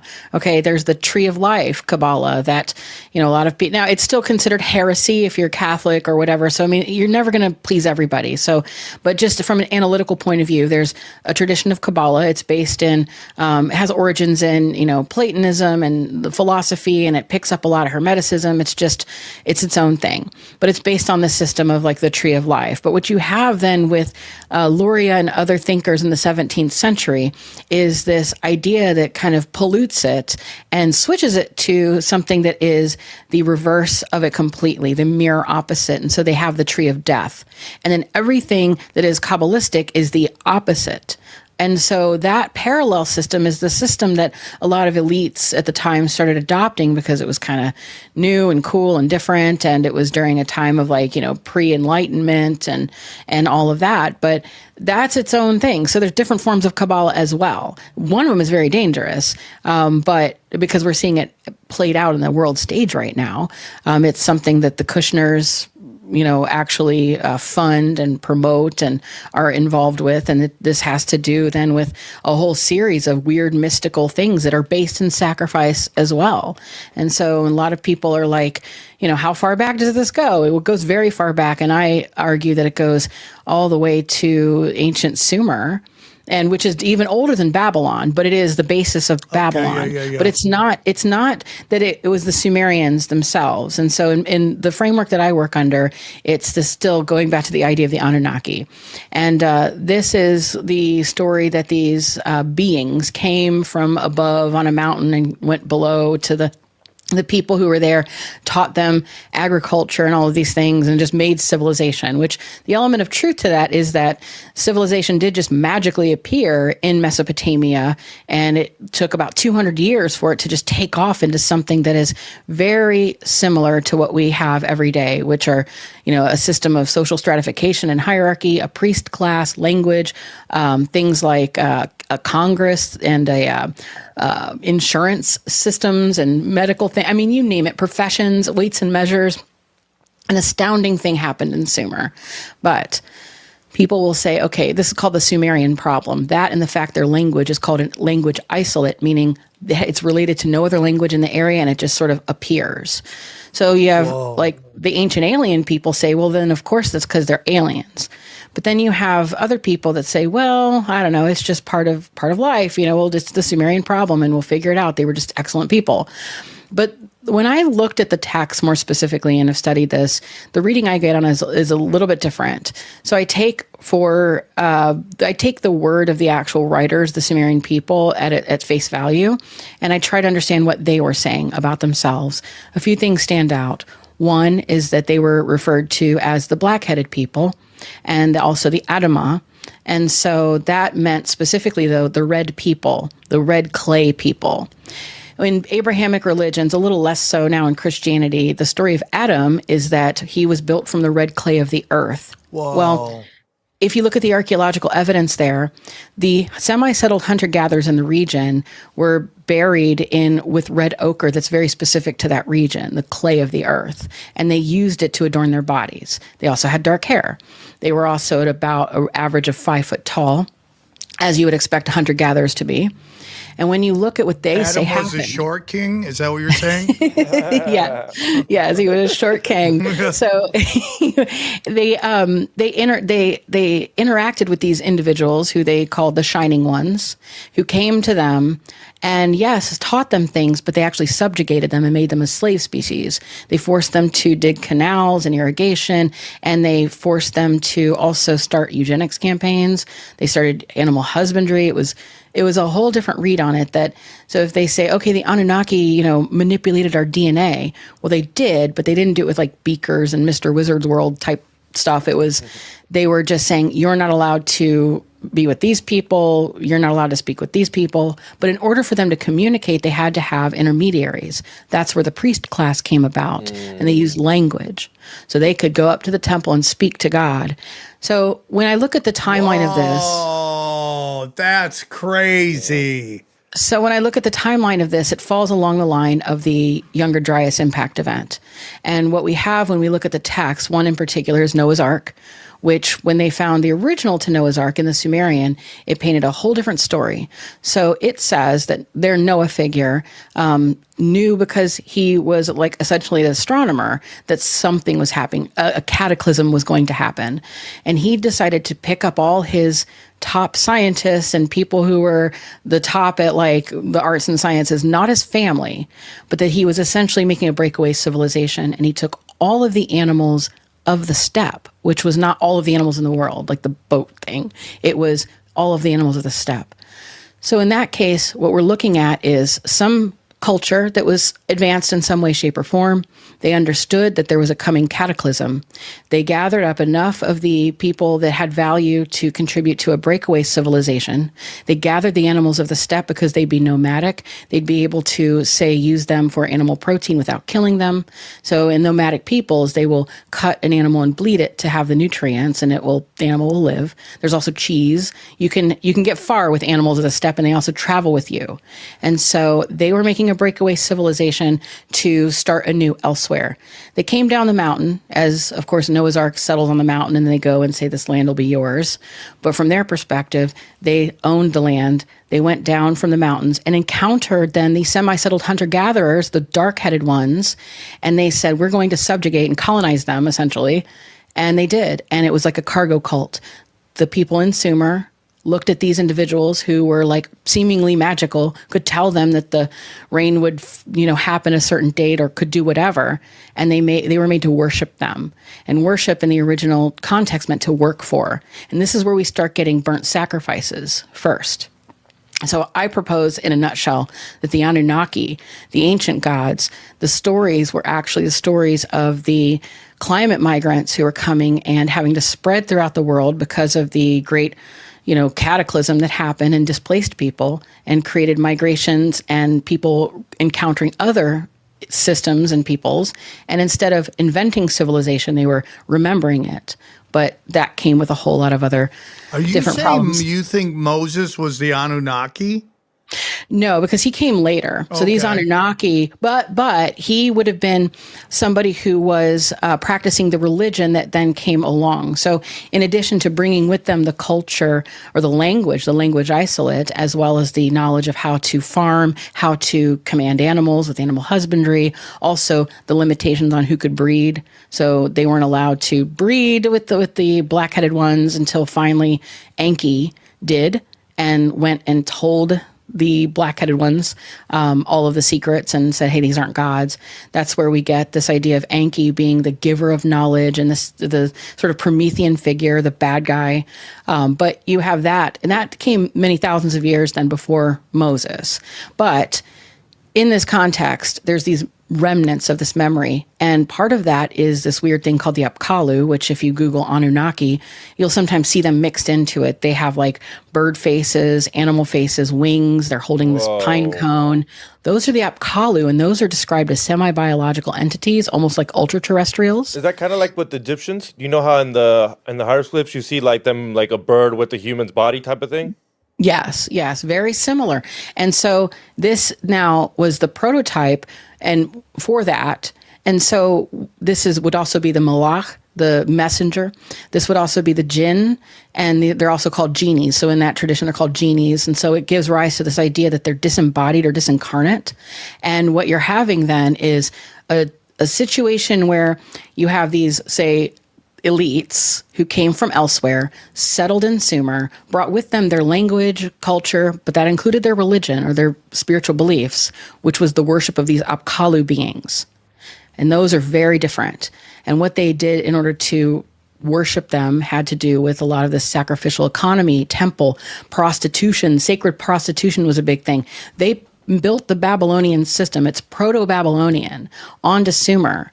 So we're really looking at this is like 6,000 years ago, but it's the remnants of, and I hate to like say it like this because if I say antediluvian, a lot of people go right to Atlantis and think of like Aquaman and all of this. But in a Plato's Atlantis kind of context, this like fragmented myth that there was some other civilization that was like powerful and also very much a bully, and that were doing evil things. They did get punished somehow, and then their technologies spread across the world, and so that's why we see this in various regions, like popping up these same ideas. And so, in my book that I have now, I kind of associate that with shamanism and psychedelics, and say that. Because I found evidence to suggest that what these so-called Anunnaki, if we think of them as like humans and the later king, because again, their name ended up meaning Lord, much like Baal. There is not one god named Baal. Baal means Lord. That's why there's many different Baals. Baal, whoa, and then the Anunnaki. So we have this weird connection here. And I'm thinking, well, what is it that they were worshiping? What were they doing? And so when you look at it, they were worshiping these Apkallu entities that were associated with the Pleiadian star system. They communed with them through altered states, through opium, and through mushrooms. Ooh. And they were summoning these things to give them technology. Those things wanted the animal sacrifice. Wow, dude, you just dropped some ham. So do you believe in angels and demons, or do you think those are just constructs?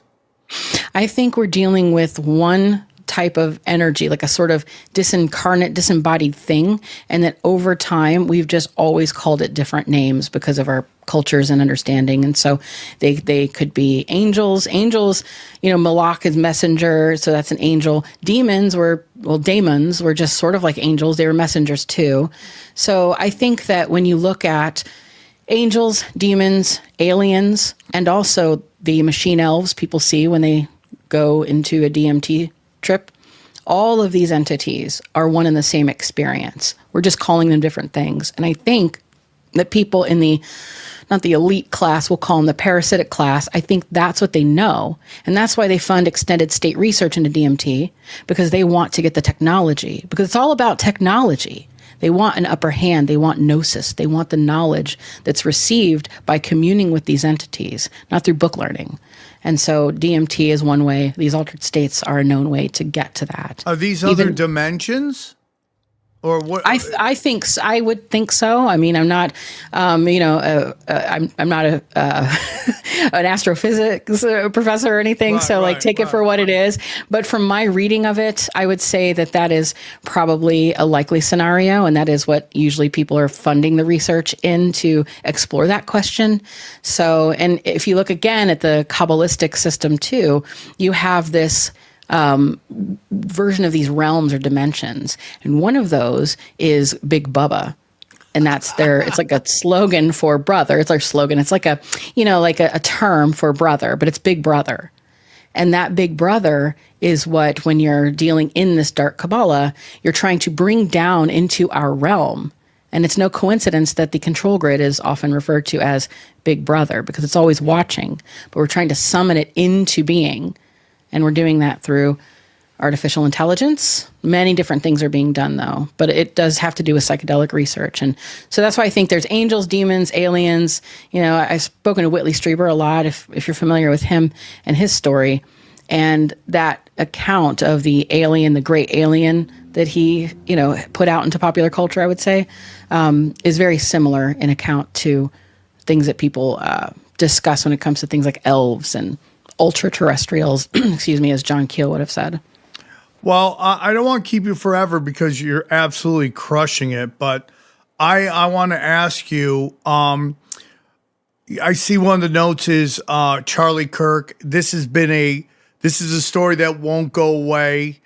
There's so many people discussing it. Now we have, is it Joel Kent or Joe Kent? Which one is it, Joel or Joe? Joe. He says that he's willing to testify at Tyler Robinson's trial, and people are freaking out that it's going to ruin the prosecution. And I go, that's a weird way to say that. What do you mean ruin the prosecution case? Why would he go on the stand? Because he has inside information. Okay, so about the case? Yeah. Specifically? Oh, yes. Shit. And so he's like, I'll testify for Tyler Robinson. And they're like, you're going to destroy the prosecution's case. I'm like, that sounds like a weird way of saying prove him innocent. Like, that's weird to me. Now, do you have any thoughts on this? Am I talking crazy right now? And I'm fine with whatever. And if I'm wrong, I'm wrong. What are your thoughts? Am I falling for the magic tricks? What are your thoughts? No, actually, I think it's strangely very related to all of this. The Charlie Kirk thing in particular, I think a lot of people are coming at it from and if you've ever heard the parable of the blind men and the elephant, where they all have like a piece of the elephant and they're arguing over it, and they're all correct, but they just can't see the bigger picture. Okay. And so, but this kind of this is important too with the idea of podcasting and being able to speak to one another, because I think everybody in podcast land they're doing the investigations that the people in power are supposed to be doing. And so the view, I've done a lot of research into this kind of sacrificial system, and I did find a lot of strange associations, though, with the Charlie Kirk assassination in particular. A lot of people, again, with this left-right thing, like, oh, well, I'm on this side or that side. It's like, throw that out the window and just look at the analysis and look at the symbolism. So we're speaking of symbols. So when it comes to there's a verse, it's Exodus 21:5-6. It talks about a Hebrew servant who serves his term but chooses to remain with his master, and he undergoes a specific ritual. And so it's this deification, or this like heroic view of a servant who goes through a lot and then decides, you know what, I'm going to serve you, which is, kind of odd because we think we want freedom, but nope, this is instilling in us that we want to be slaves. But the thing that is the covenant of that binds it is a bloodshed, but not a death. It's the piercing of the right ear. Bang! There we go. I knew where that was going. Yes. Yeah. Yes. Yeah. So piercing of the right ear is a blood covenant that marks the servant who has voluntarily found himself in service out of loyalty first. And so, and that's, it's because the ear is very important. It has to do with hearing and obeying. It's a Hebrew word. I think it's Shema for heart, and it carries this force then to hear and obey. So the ear is like extraordinarily important in this. So you have, this is supposed to be one of the messiahs. So there's, in this kind of worldview, you have a couple messiahs. And this is the Messiah ben Yosef. So this is a messianic figure. It's not the Messiah, but it's a messianic figure that becomes messianic because he's willing to shed blood from his right ear and serve perpetually the Jewish cause. And it's, again, I'm saying the J word, but I just mean it in the context of this particular Kabbalistic viewpoint. Okay, but it hearken to just ordinary Hebrew and stuff. Again, it's about how people interpret it. But then you have the Ben David that is supposed to be next in line after that. And that is like the big guy. So obviously what we're referring to, I think, in this is with the right ear, is we have Donald Trump, whose ear was bloodied. And a lot of people talked about how interesting it was that he had all of these like anti-war positions and all of this. And then he kind of got that Mercer money and then flipped, and then everything's been just like pretty wild. And it was this, no pun intended, but a turning point during that Butler thing. And so then you have this idea of the Lurianic Kabbalah component of the Messiah ben Yosef, and then that goes into the next system, which is very important for the astroturfing of Armageddon, and that comes with the need to bring about the Noahide laws. Yes, that's where we're going, right? Yes, and that is sort of a legal framework that's meant for non-Jews, and that is like it sounds nice, right? Prohibition against adultery, blasphemy, murder, sexual immorality, against theft, and against eating the limb of a living animal. I mean, okay, and the requirement to establish courts of justice, and so that's another very important one. But there is an organization that it's a type of sort of Jewish outlook on this called Chabad, and it's been a primary institutional force that's been promoting this, what they call Noahide consciousness. Yes. And they have been doing this for a while, and it's been kind of part and parcel with our government. In 91, our Congress passed a joint resolution designating March 26th as Education Day in honor of this sort of idea of the Noahide laws. Oh my God. When they do this in 96? Or when did you 91. 91. Oh so they designated March 26th as that.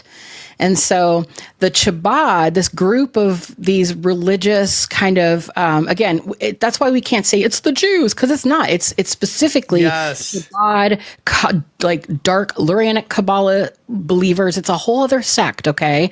So that's the group, and that is who the Kushner family is tied to, and that's well documented. They fund it. They're very wrapped up in it.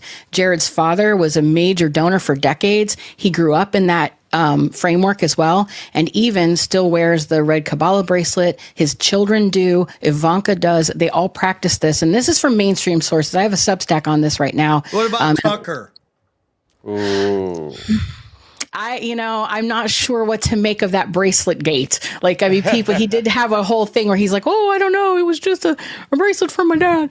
So I don't know. I have no idea what to make of that. And also remember this too, like the Kabbalah Center in LA, a lot of people will wear the red bracelet, even people though that are genuinely spiritual and just Jewish, because again, there's multiple ways to practice Kabbalah. And some people will hear that and go, no, Kabbalah is just evil. And it's like, the fine, you can believe that. Like, people believe like Muslims are evil. Everybody's evil that doesn't believe like them. But it's just the level of analysis to understand there's a specific type of Kabbalah that is very much wrapped up into making like a sort of reversion of everything, like a black mass would be, or an antichrist energy, something that yes. So you have that reversion of everything, and now with the Chabad movement, actually putting it out of the halls of like alchemy or something, and actually into the halls of Congress. This is the power play here, and that's why it's important.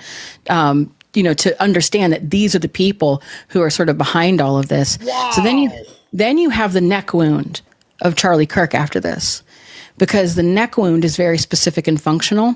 Within this framework, you got to like consider, Charlie Kirk and the idea of him being this Gentile who is an intermediary, pushing Noahide kind of ideology and Christian Zionism and this sort of adjacent framework.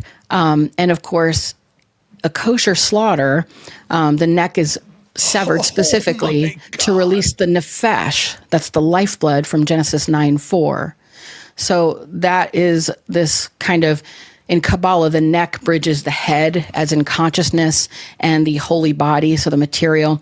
And so bleeding out from that represents this breaking of a link between like the divine. And so basically it's he was an animal. You know, he was seen as an animal where you would sacrifice, and again, allegedly, symbolically, the neck is where you would sever, though, for animal sacrifice and spill the blood publicly and visibly, so it would be a mass ritual. And so that's why Twitter showed it everywhere? Yes. So you have the ear piercing, visible, which is the mark of servitude, and then the neck wound, which is the bleeding out, which is the sacrifice proper, literal scapegoat. Now, so you have this. Now, what are we leading to, right? So there's a whole thing to where we're going, because it doesn't just stop there. We have Shekinah and Rachel and the mourning widow archetype. So in the Bible, Rachel is a human ancestor, of course, of Jacob's wife and the mother of Joseph and Benjamin. And in rabbinic tradition, she becomes this archetypal interceding mother, kind of like a Marian figure, like a Madonna figure. But she does so because she weeps for her exiled children of Israel. So she is like, you know, very important. Her tomb is in Bethlehem, and it's part of like a pilgrimage site. And she's supposed to have like her suffering is what brings up cosmic power. Then you have the Shekinah. That's the divine feminine presence of God, the aspect of God that dwells among and within the material world. And in the Kabbalah, it's identified with the lowest Sephiroth, the tree of life. And it's where God and reality meet. And in the Wailing Wall, that's what is happening when they go to the Wailing Wall and sort of do this rocking. They're communing with Shekinah, bringing her down and having this like Heros Gymos, this like alchemical wedding, so to speak. And so in Lurianic Kabbalah, though, and very specific, Luria merges those two figures of Rachel and Shekinah and says Rachel weeping is the Shekinah weeping. So in order to bring this like energy in, you have to have like this weeping widow who mourns for the future of her children. And in Jeremiah 31:16, it says, "Restrain your voice from weeping and your eyes from tears, for your work will be rewarded, declares the Lord. They will return from the land of the enemy." So in this framework, you could see Erica Kirk as the widow who lost her husband through a violent death. Whoa. She mourns publicly and carries the children forward. She steps into a leadership role that comes from the grief, and it maps on this Shekinah Rachel archetype. But then it's like, well, okay, but she's just a woman. Like, she lost her husband and whatever. But you have to then think about all of the things we know. And there was a kid that came out, and this kid, it's on YouTube and TikTok. There's a lot of people talking about this, but this kid did a really good job breaking it down. He was the son of a billionaire named Chris. I can't remember his last name. Is that the twink-looking kid, the brunette? Yes. He has a company called Be Better. It's like a honey company or something that his family. But his dad is a billionaire, and he's been making some videos alleging like Erica Kirk, is being that Charlie was being groomed by billionaires to run for president, and which is not really a big surprise, I would say. But he claims that their marriage was collapsing, and that the night of like September 9th, the night before the assassination, Erica, who's also admitted that she had Charlie go sleep in the daughter's room at 2:30 a.m. and left Utah. He left Utah without saying goodbye. And apparently, his theory is that the donors had Charlie killed, of course, because he was like defecting and like he wasn't going to promote this cause anymore. And like what's weird, and he pointed this out, is that the purchase of the domain Vance Kirk 2028 happened within 72 hours of the assassination. And then after, he also had the receipts too that said afterward there was like over $1,000 worth of Aloe Yoga athleisure clothing that she ordered under her maiden name. And so again, a lot of weird. Kind of like we all kind of get a vibe that she's just like differently mourning, right? But in both readings, though, this Kirk death is like a pivot point with Erica's emergence into like the public fitting this pattern of like a sacrificial logic and the larger project of the sacrifice, like scapegoat, essentially. And another thing about their personal life, which is I just thought interesting to note, she was supposedly brought up Catholic, right? But there's a lot, her maternal lineage is has been believed to be maybe Jewish in origin. She's like Lebanese, Syrian. Yes. So what's interesting there is this.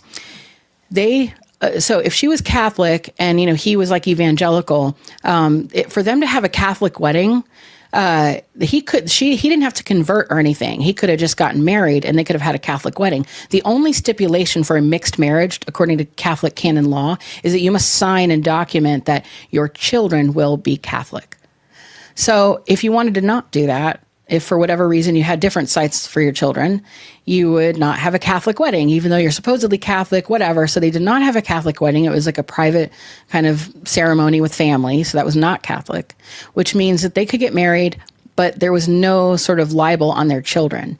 And in Jewish, religious framework, the Jewishness, so to speak, comes through the maternal line. Yes. Making Them Jewish. Charlie's. Yes, and those are the children, like it's being blessed. Like, when Huckabee's like Israel, everybody says Israel's going to be, blessed. You're going to be blessed if you bless Israel. Well, that's the thing. It's if you do this, and there was this whole sacrificial logic behind it, the idea is that her children will be blessed tenfold from a Davidic line. So, and again, allegedly, not saying it's true, just pointing out religious symbolism, occult symbolism, and the very interesting sort of layers to that, and why we saw public bloodshed and what that could be leading up to. Prophecy is self-fulfilling, in my view. It's not. There's not a fate. Like there's a line from Terminator 2 Judgment Day. There's no fate but what we make for ourselves. And I think that's exactly where we are. Yes. And I guess like as a child, you'd always hear about the end of days, and you thought this would be a natural progression of human behavior. And it never, ever, ever dawned on me that there would be powers that be that were manufacturing it. And then the notion, and this is where it gets into like, does God want this? Does God want us to manufacture the end of the days? Or is this just a natural progression? And, in the Bible, the Israelites get ran out of Israel and all that. And then everyone conveniently forgets all that stuff. And now it's so interesting. The whole thing is just so interesting to me. But that stuff you said about Charlie Kirk is just mind-blowing. And it's crazy because when you learn something and the pieces just automatically fit, it's like, wow. He was sacrificed, man. That is, and when you understand what the word goy means, and like, I was joking that it's a slur, but after the Charlie Kirk thing, I'm like, that's a fucking slur, dude. And maybe they don't all use it like that. Right. But these Chabad guys, they use it like that. Am I wrong? Am I overreacting to that?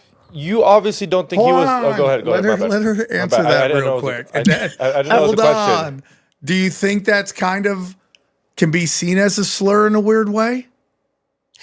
Well, absolutely. I mean, especially because this idea, if you link it all the way to the Sumerian demons and the worldview that they started with, was there was a telling their class of individuals that they couldn't breed with the semi-settled hunter-gatherers they encountered and then subjugated because they were animals.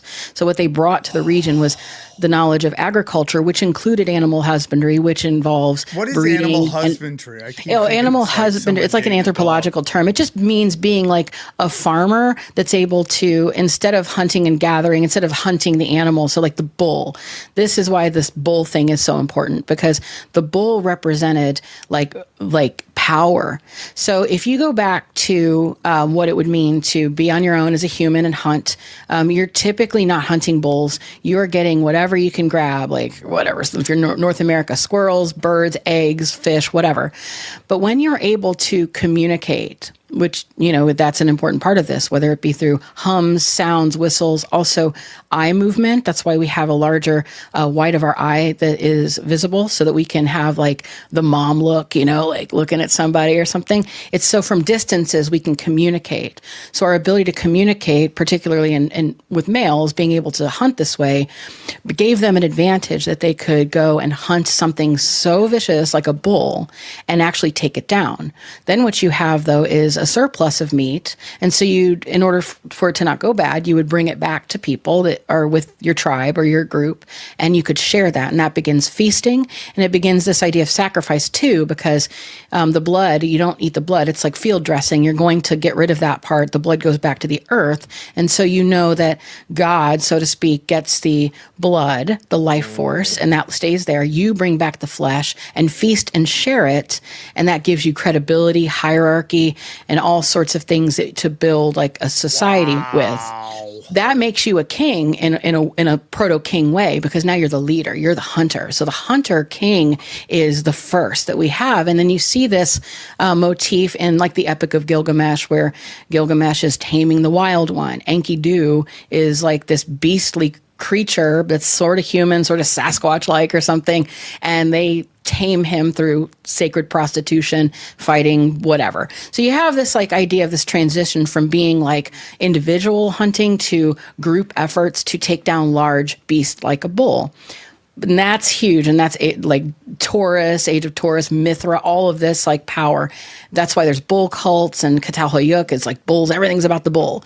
But when you don't need to hunt anymore, and you now have taken the bull and you've, put it into a pen and you've made it domesticated. That's animal husbandry. You've now taken the powerful thing that, you couldn't necessarily easily win just one-on-one. It took group cooperation, and that's the beginning of hierarchy, civilization, etc. But that group cooperation, mediated through communication and violence and sacrifice, etc., means that now you are looking at a situation where you don't need that anymore. It used to be, even in like Gilgamesh story and others, that the king would be like, I'm going to take all my guys and we're going to go out into the forest and hunt and then bring it back to the people. And so the hunt is very symbolic. It shows that you are worthy of being a king.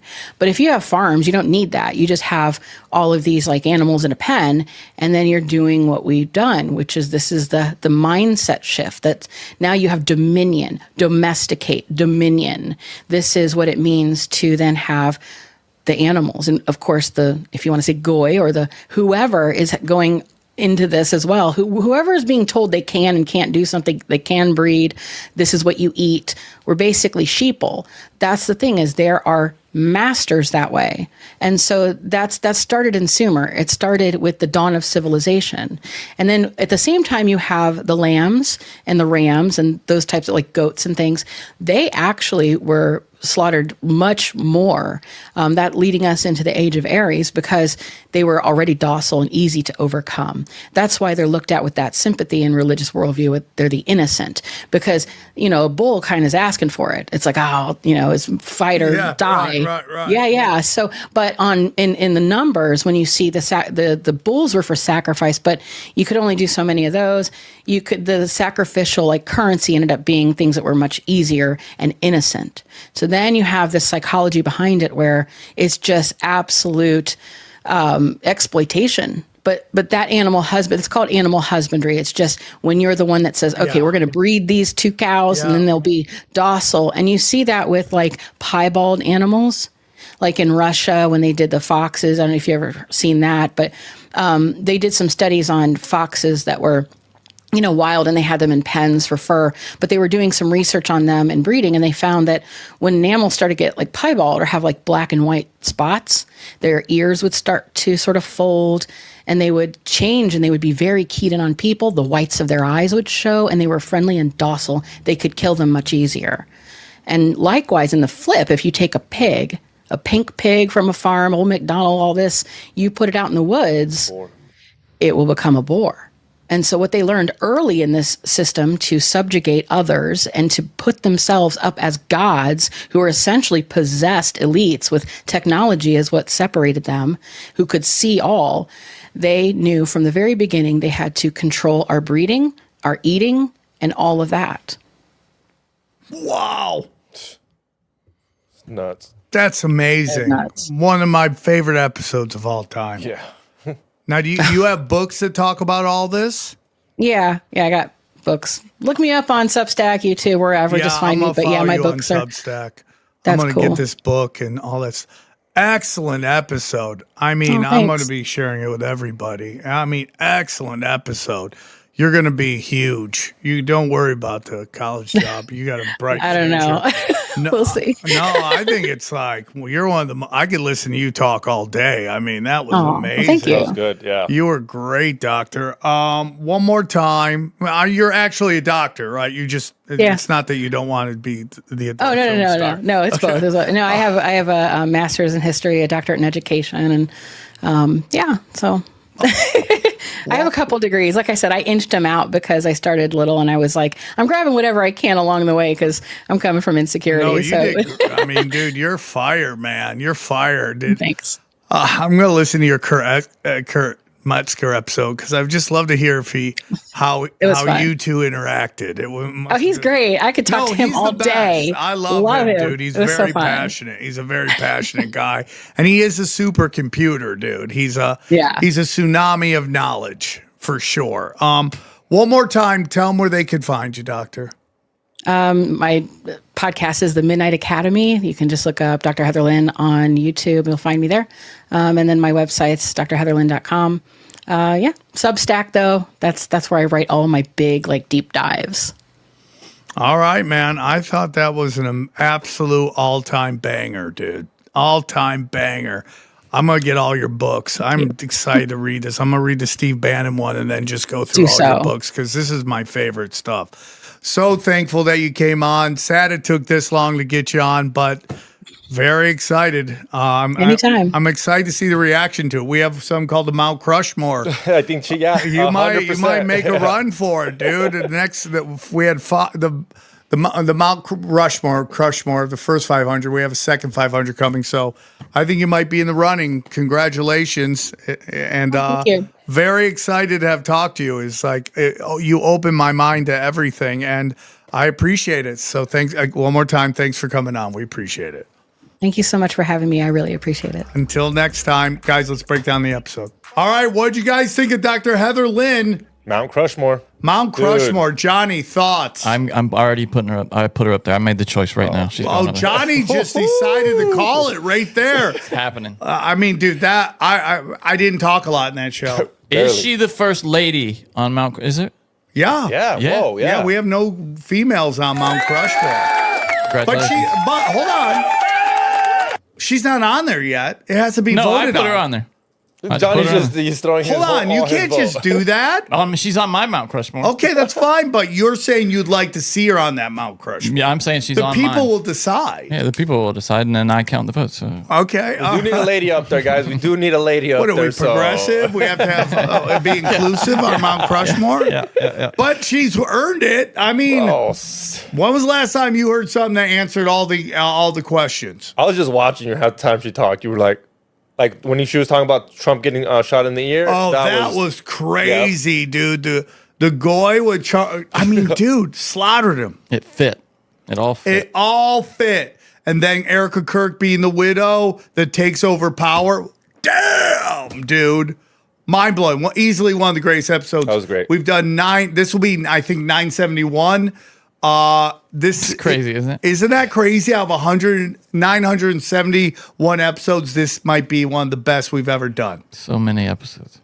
So many. I mean, it's just crazy. If you go to samtripoli.com, check out my dates. Tonight, I'm in Batavia, Raleigh, Atlanta with Brad Binkley and Howie Dewey, Hamilton, Canada, Toronto, Canada, okay, Dallas, Fort Worth, Huntington Beach. I'm shooting my special May 22nd in Austin. Grab your tickets now. I don't know if it's 1 or 2 shows. You usually record 2 shows, so hopefully it'll be 2 shows. Then you go to next will be Albuquerque. Then we have the 1000th episode of Tinfoil Hat. Then in between there, before Lawrence, Kansas, I am going to be doing the Joke World Comedy Festival. So we're doing it, dude. And then that'll be, I believe, August 13th to 14th. Lawrence, Kansas, Tulsa, Oklahoma, and then go back. Then Austin. More dates to come. I'm closing out my year at the mothership. All the dude, Doomscroll has to get up. All the audio, all the videos are there. All my premium content is there. I'm very excited about. Sorry I haven't put some up lately. I've been really running crazy, but 3 episodes a week whenever I'm available. Go down. Oh, we got the best conspiracy content. We got Kurt Metzger's show. We got Austin Picard and Brad Binkley's show. Then I do deep dives. Johnny, talk about Cash Daddies. Yeah, it's been boy, the markets have been all over the place, but how we do is solid. Still banging. Still banging right Well, I there. make money when everyone else is running around with their hair on fire. Cash Daddy's Patreon. Trust us on this. It's where the bangers bang. Obviously, if you're making investments, you could lose, but I'm telling you, there's money there. Go back, go down. Chaos Twins. I got to work on that this week. T-shirts. Well, you guys, you're so busy, dude. I couldn't insane. do it. I can do it. You have so much shit going I'm on. losing my mind, dude. Two left on these. 2 left on these shadow bandits. 2 left, Go get them. and then they're gone.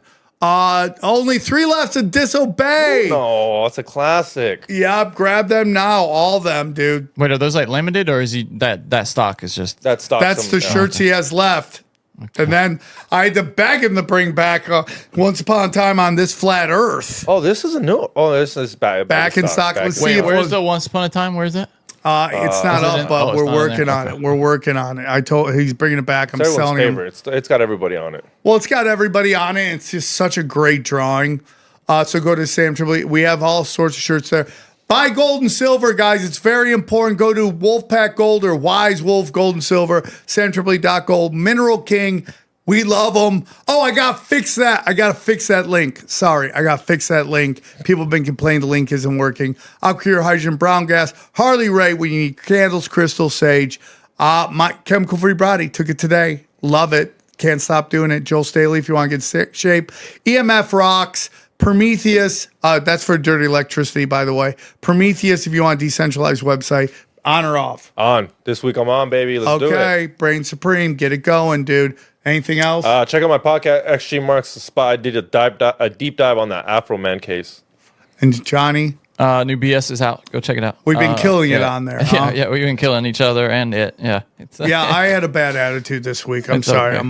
I'm just burnt out. It was late. It was very late. Well, it's funny. You're very tired, but you're also so busy that you can only do it late. And the combination of tired and late is difficult. Yes. That's rough. Johnny was rocking by himself when you left. Johnny was Johnny. Dude, was Well, on you, there for like you a just couple- bailed on me, and I had this funny video. Did you see that video of Piers? And I watched it with you. Oh, I the was, guy? yeah. The guy who's like, that is guy. this your wife? He's like, I am out of Tiki here. Taki? Yeah, dude. It was so. He was. Johnny, what did I say was in so the episode funny, bro. coming up? Pussy is the greatest weapon of mass destruction.